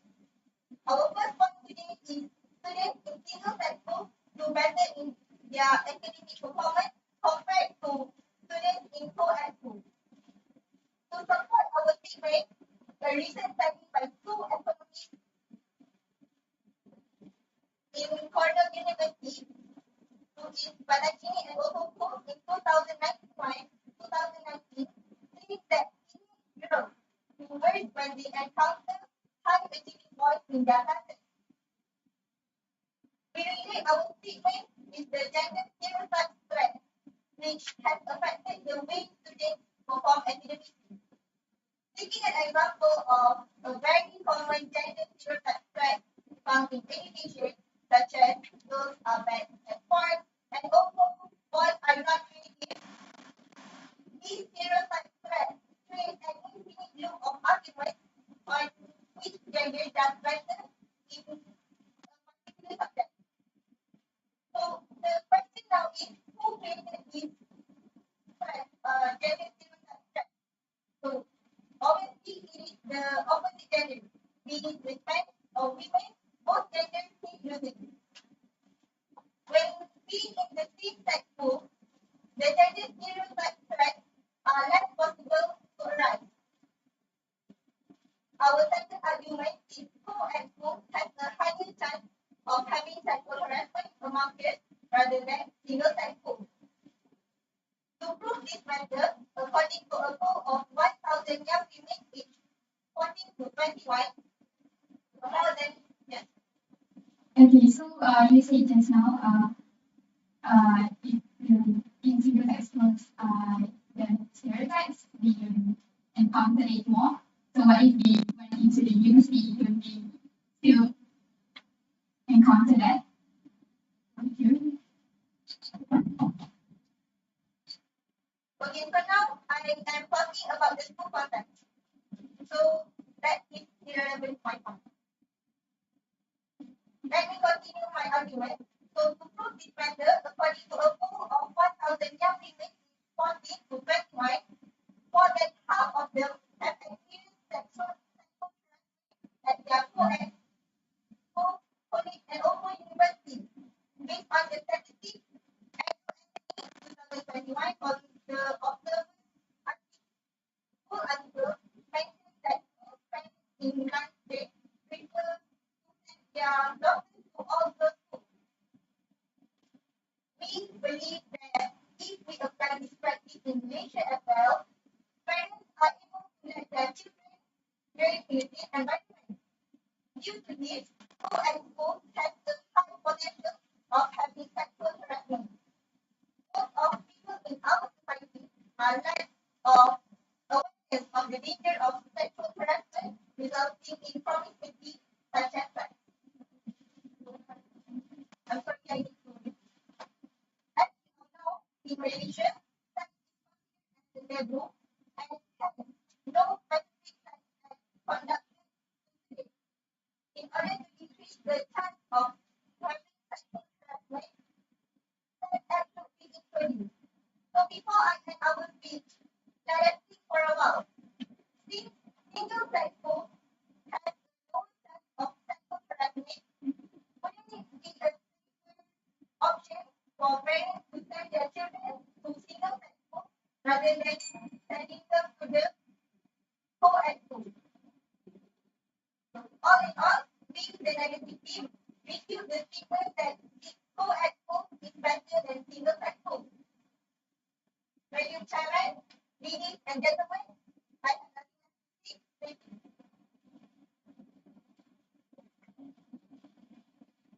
Thank you so much for that speech. Now let us call the third speaker of the government, Governor with Ms. Jade to deliver his speech. Thank you. In order for the debate to progress, we think there must be a clash. Unfortunately, the opposition has been trying to debate in a bubble and not engage with any of my previous speakers' points. So, please engage. Assalamualaikum and a very good afternoon. I meet everyone here today. There are three things that I'll be doing as a whip. First, I'll clarify the context of the debate and provide rebuttals. Secondly, I'll compare the case brought by both sides of the House and tell you why we understand the debate better. Thirdly, I will show you the outcome of the debate and reaffirm our stand. So, clarifications and rebuttals. One of the first things that co-ed schools differently than traditional single-sex schools is that they have more opportunity to provide for the students to learn about different cultures, beliefs, and ideas outside of their own cultural cohort. These help students develop not only academically but socially as well. The most important of a co-ed school is that it helps people recognize and respect the opposite gender.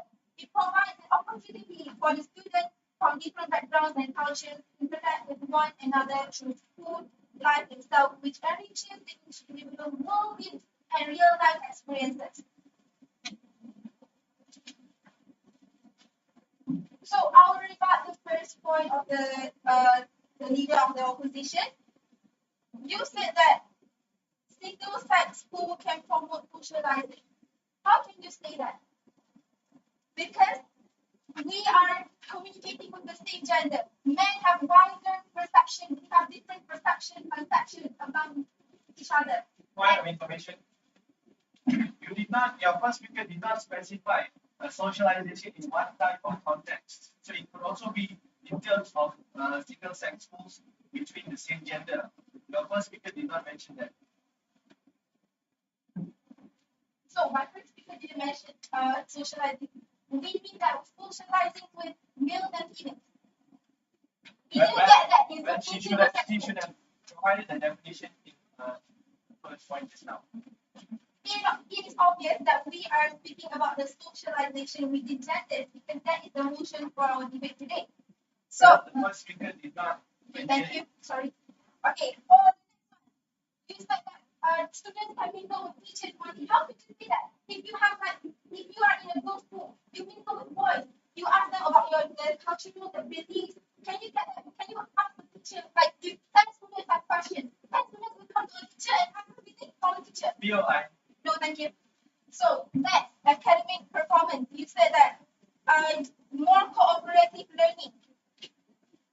Because and you say they are trying to cheat other genders.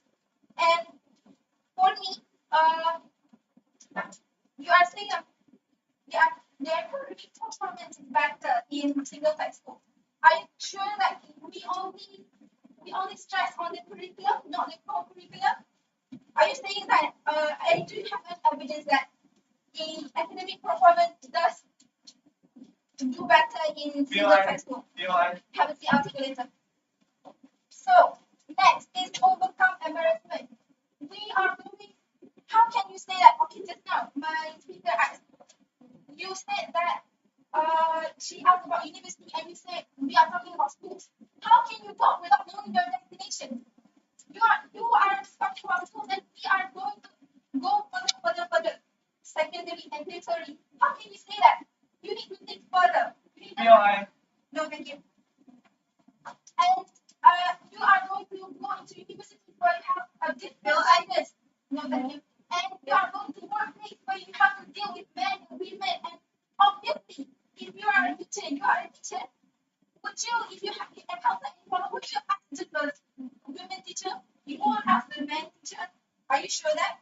Are you sure the women have the same perspective as the men? Okay. So next, you said that students are in co-ed schools are more on love relationship. Are you sure more on love relationship? He can mingle with men and can have mutual understanding. It's not you may have boy best friends, I think. I'm sure you have something. If you ask for something, you won't ask for girls' opinion only. You may ask the boys. They have wider. I think they have. That's why men become the leader of today because they have higher emotional intelligence compared to women. So for single-sex school, it can lead to LGBT. How can this? So if you say that students in co-ed school is more into love relationship, are you sure? Are you sure of that? Because in single-sex school, it can lead to LGBT, which will more further lead to AIDS and other diseases that we don't want. Okay, so as you say, single-sex school may have some academic benefit, but academic is just a part of our individual life. And you cannot shelter your child from the opposite sex forever. You are moving to universities, you are moving to your workplace. You have to take the risk. And learning happens throughout life, and a lot of this learning offers interpersonal interaction. So further, more extracurricular activities allow an active participation of teachers, parents, and pupils to work side by side throughout the year. They allow boys and girls to meet socially in a very natural way, and such activities lead to the development of natural relationships between boys and girls. Because mixing is a byproduct of event, and since teachers are present on such occasions, the children are being well supervised. So, it is clearly undeniable that co-ed schools is more on socialization and provides prepare the students readiness in the future.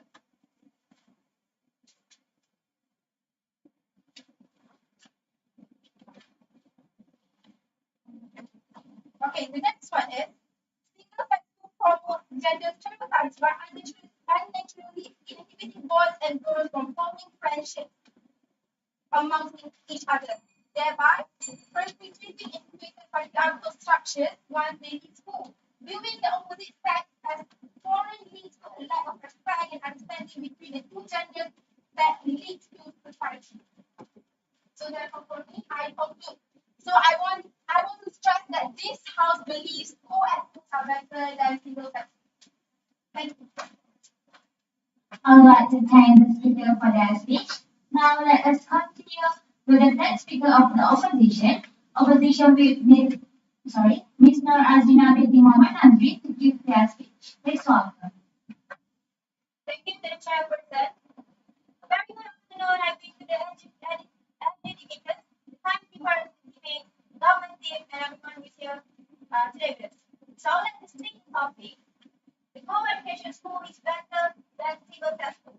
We, the opposition team, highly disagree and believe that single-sex school is definitely better than co-education school. So, ladies and gentlemen, let me statement made by the government team. So the first government team speaker has said that in school, in single-sex school, the students are being sheltered and causing the socialization problem. Whereby in single-sex school, they also have teachers where they can socialize with. And the second government speaker has said something regarding the co-education school are capable to challenge internal sexism. And this is also, I believe, is wrong because gender stereotypes in education still happens today. And then a government speaker has said that mentioned something regarding the LGBT content, which is definitely not relevant to Malaysian context. So with all that being said, I do believe that single-sex school is better than co-educational school. Let me elaborate my stance with concluding on the key point made by the previous point. So the first speaker, Mr. Umar today, mentioned that single-sex school is better than co-educational school because it provides environment, safety, education, and also has less pressure for students to interact the opposite sex. Therefore, in co-education schools, the students tend to get distracted where they want to have the desire to have the romantic relationship with the opposite gender. This is undeniably true because practice happens. How hormones work. You cannot deny that. Girls tend to get attracted. Boys get attracted to girls. So, into romantic relationship, it invites a phenomenon of their decade. So, to support this idea, woman in 2016, people entitled IPGKTHO performance, she stated as a gross wonder, along with the desire to relationship growing, more times than variety and activity, leaving a very small amount for them to learn. How is it relatable to this comment? Students are trying so hard to impress the opposite gender. They tend to be better phobia. in this skill of embarrassment, when they make mistake in front of their friends, because they want to impress the opposition so bad. So, meanwhile, in single sex school, they tend to get distracted with this kind of hate because they do not have to impress the opposition. The friends are roaming around the home. So due to this, it provides a more relaxing environment for them to learn. To support my friends again, the sekolah Pertama in Kampus has played the first round of IPGKTHO achievement in 2021 with a point of 0.84.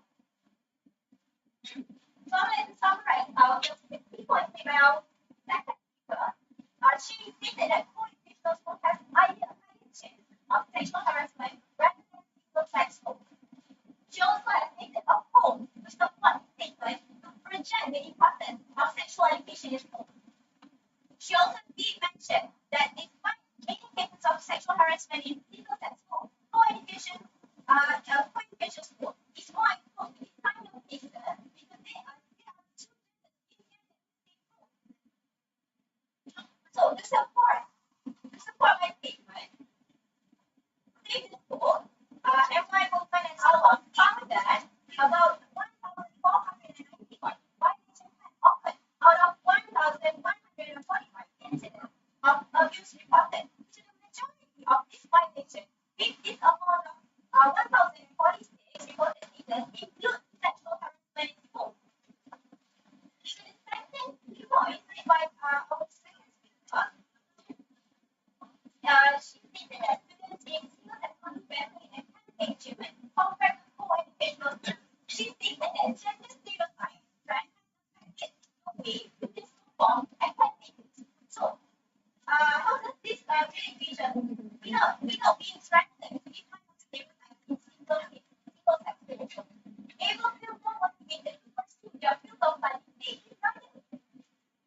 So, in conclusion, to reaffirm our statement, I would like to say that although these three ideas from IPG professional level have developed few arguments to support their stand, but still believe that co-educational provides more advantages than single-sex school, and this share provide a losing battle. So, ladies and gentlemen, I hope my home channel, never letting the competition define you.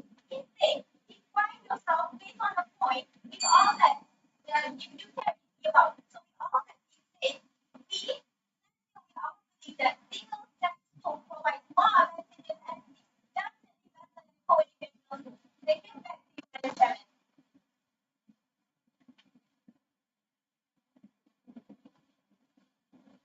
Thank you so much for the speech.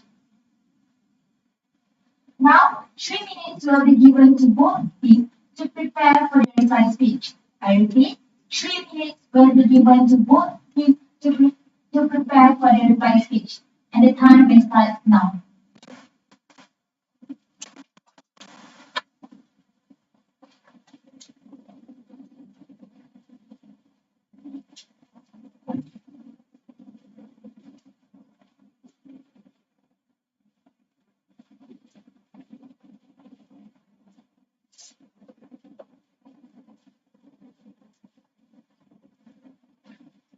The debaters may discuss with the result debaters as well.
Time to turn back for the teams for their final speeches.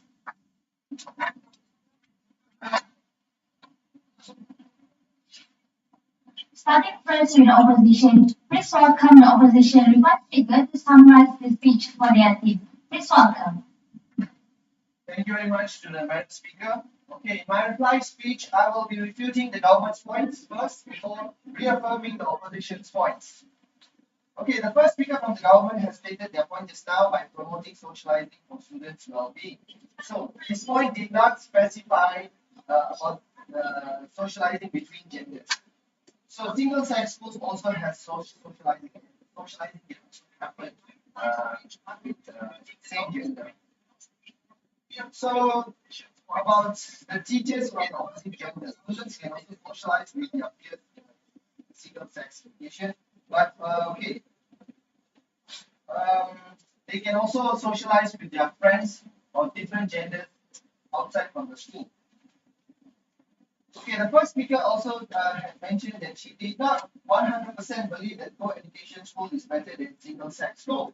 So this actually paved the way that our argument actually might be better, that the single-sex school might be better than co-education school. And also the motion of today is emphasizing on schools, not within the context of university. They actually agree with us to a certain extent. So the second speaker of the government had mentioned for the co-education schools are able to challenge sexism. Now we disagree with this. Okay, for example, gender bias actually can increase in co-education schools. If a boy is bullied by girls, the boy will grow up to be hateful of women. They will be misogynistic. The same can be said of girls if the roles were reversed, and it could be said as toxic femininity. So sexual harassment is also more likely to happen in co-education schools. This is due to the hormonal changes in both boys and girls. So to refute the third point of the government, which they said that co-education schools sharpen interaction skills. Don't you think students in single sex also can sharpen education? What about the bullying victims like I just mentioned? How can they sharpen their interaction skills if they suffer from trauma? So I will also be refuting whatever the third speaker of the government has said. Okay, you stated that do I have proof whether academic performance in single-sex education is better than co-education schools? I do have proof, and also our third speaker had mentioned our proof. A study by the Australian Council for Education Research in 2017 found that after accounting for socio-economic status, students in single-sex schools did outperform their co-educational counterparts in reading and numeracy NAPLAN scores between grades 3 and 7. That proves my argument. So, also to review about the LGBTQ issue. LGBTQ is not accepted in our country. Our government has a firm stand on this issue. Religious authorities take actions against them. In Malaysian curriculum, LGBTQ is not accepted or mentioned. It's also not tolerated. There are only two genders biologically. So, students also interact with the staff besides the teacher in single-sex schools. So, according to Chris Hickey, professor of health and physical education at Peking University, had said that toxic masculinity or hyper-masculine traits are solved by including and hiring more female senior professional staff. This culture has actually benefited the boys in the single-sex school. So, to summarize, I will reaffirm the points that single-sex schools are better than co-educational schools because it has less pressure for students to impress the opposite sex, and also students in single-sex schools do better in their academic achievement rather than students in co-educational schools, and also that co-educational schools have a higher chance of having sexual harassment among peers than single-sex schools. That's my case. Thank you very much. Thank you so much for the reply speech. Now I would like to invite the reply speaker of the government to summarize the speech.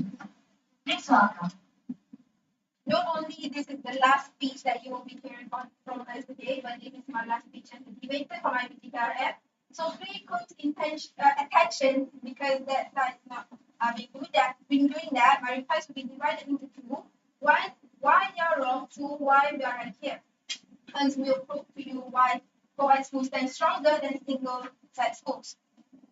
So for the first one, you are stressing on the romantic relationship that you kept mentioning. Are you sure? Do you have any proof that students come to school to impress each other, to have romantic relationship? Can boys and girls mingle around and have mutual understanding, share the information on education? Because as we know, because men are more better in mathematical, and I think men can help girls with that. And for the cooperative learning, I think men are also succeed better in hands-on activity. It's not the same as women. And um, for the last point, I want to say that co-ed schools are better than single-sex schools because it promotes healthy competition between the boys and the girls. Because the government also wants students to compete between each other, and this will create more diversity to the competition. So competition is always an essential part in any kind of challenges in life, be it personal or professional. And especially in education, it is good to have a healthy competition among the peers, which lets you learn how to cope with your failures early in life, no matter who the winner is. When it comes to opposite genders, it will be more competitive because your ego, and this is one good way to improve the personal standards so that you don't get personal on every failure and are able to face it with dignity. So, co-education system nurtures challenges among the opposite genders in a healthy way that helps you to maintain your dignity and also educates you to face your failures and learn from them rather than turn them into revengeful acts. So that is all for our side, and we partly stress that this house believes co-ed schools are better than single-sex schools. Thank you. Thank you so much for the speech. Thank you again to all the speakers for a great debate. Let us give them a last round of applause. Thank you to all the educators as well. Now, once again, I would like the educators will adjourn to the next room for discussion. Meanwhile, for the others participate, we will have a 5 minutes break before announcing the result.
warahmatullahi wabarakatuh.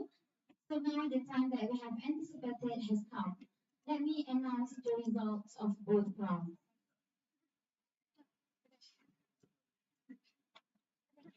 So, for the first round, the winner of the first round goes to IPG Campus Pertama with the motion, this house does not believe violence in media causes violence in society.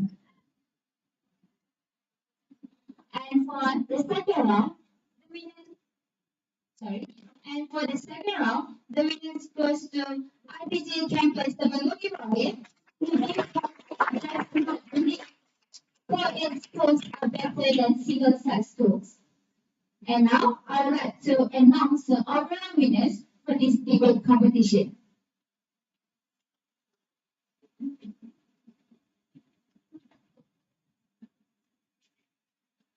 So, on the consolation prize will be given to IPG Campus Hussein and IPG Campus Rajimalewa. Meanwhile, for the second place goes to IPG Campus Pertama, and the first winner for the first place goes to IPG Campus Ibrahim. Before we proceed, I would like to announce the best speaker for each round.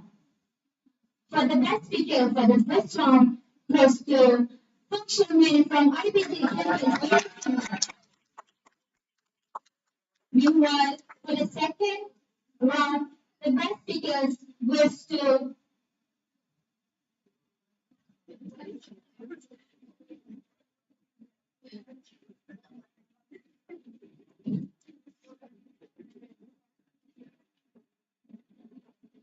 for the best speaker for the second round goes to Mr. Arjun Sikdin and IPG Campus. So I'd like to pass the floor back to the Master of Ceremony for the prize giving ceremony.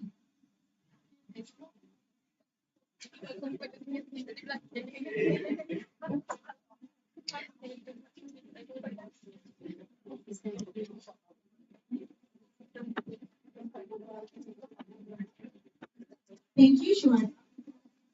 Thank you all of the debaters for the great and informative discussion. We have come to the end for this session. Now, it's an honor to invite Pertama Binti Muhammad Yusuf, Director of IPG Kampus, to present on to give the certificates and prizes to the winners.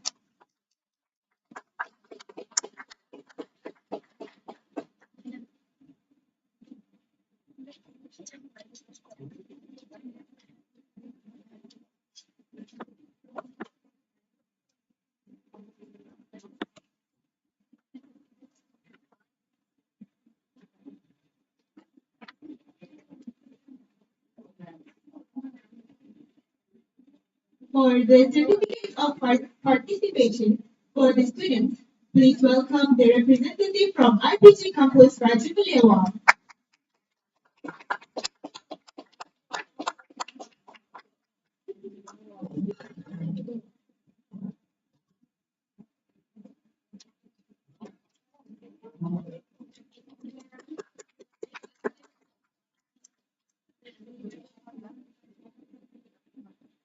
Next is from IPG Campus, Ibrahim.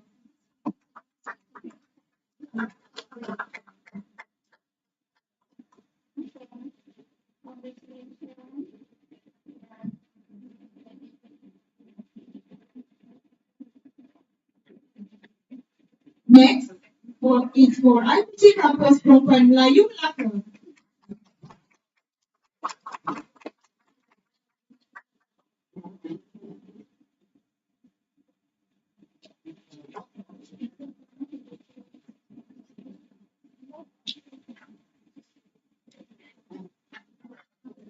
And for the last one, IPG Campus Tuan Hussein.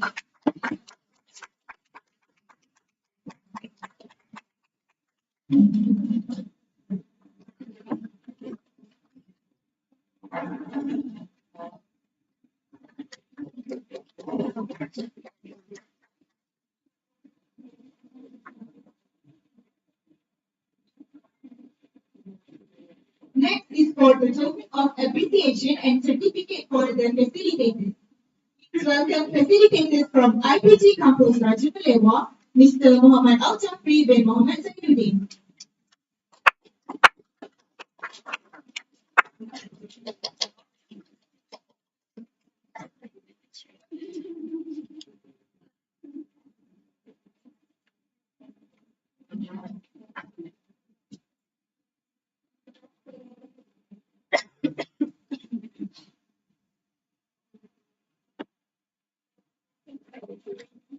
Next, facilitators from IPG Campus Temanggung Ibrahim, Madam Martin Binti Idris.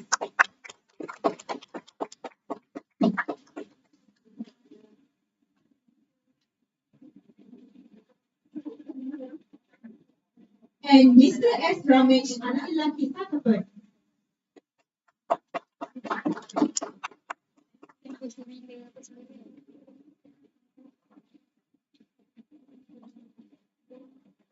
Next, from IPG Campus Program Melayu Melaka, Madam Nurhaiza Binti Hamdan.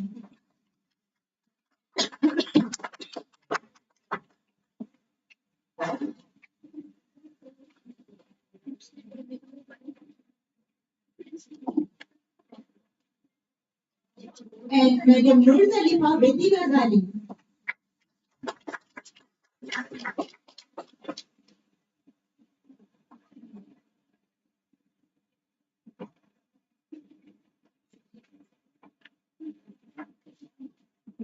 And for the last one, facilitators from IPG Campus Tunku Sidon, Madam Hajah Fazia Binti Abdul Karim.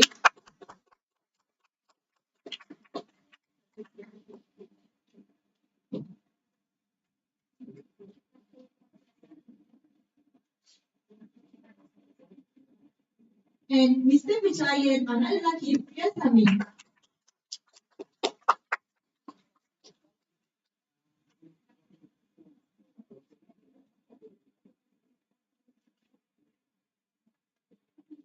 Now, for the prize giving ceremony, without further ado, for the consolation prize, please welcome the debaters from IPG Campus Tunku Sidon.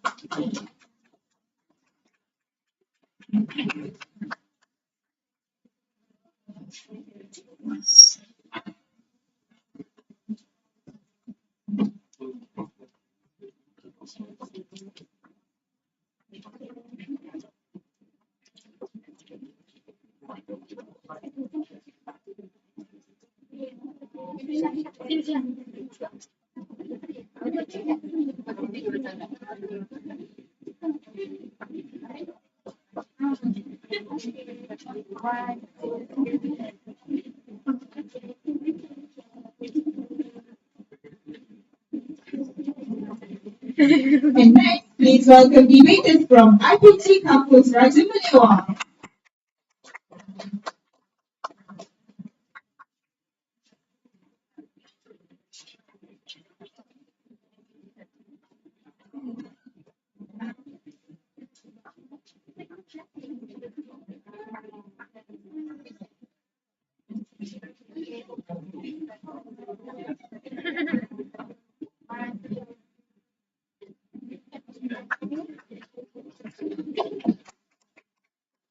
For the runner-up, please welcome debaters from IPG Campus Program Melayu Melaka.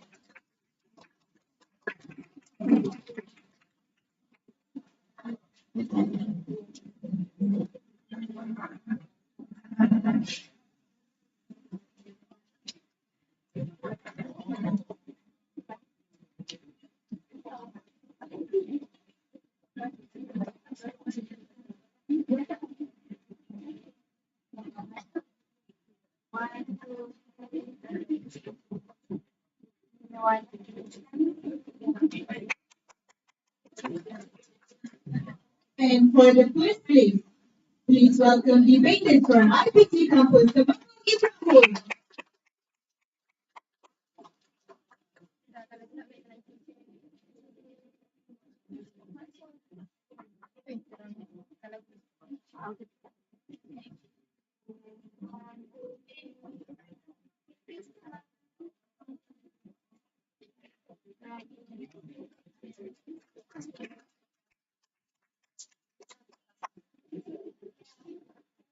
Congratulations for all the winners.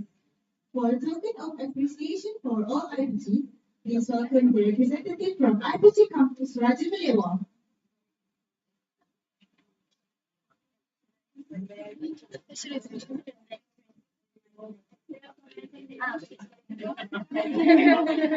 It was synchronous conversation.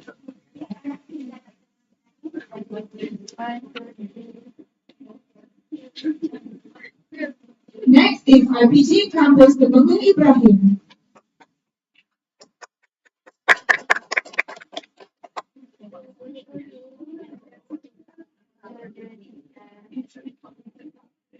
And for the last one, IPG Campus Perempuan Melayu Melaka.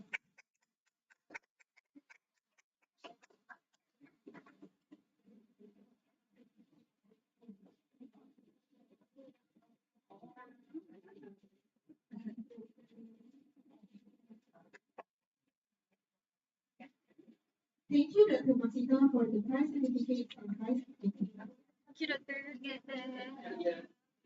Each journey has its end and every path does start somewhere. And now we have come to the end of our conversation. But it is actually just the beginning for us to have more collaboration in the future. On behalf of the organizing committee, we feel very honored for the presence of all the lecturers and participants today. Thank you for giving us the opportunity and to organize this competition. We truly appreciate it. I would also like to apologize for any mistakes that we have done throughout the competition. I am on duty as master of the ceremony for today's event. And with wabillahi taufiq wal hidayah, Assalamualaikum warahmatullahi wabarakatuh.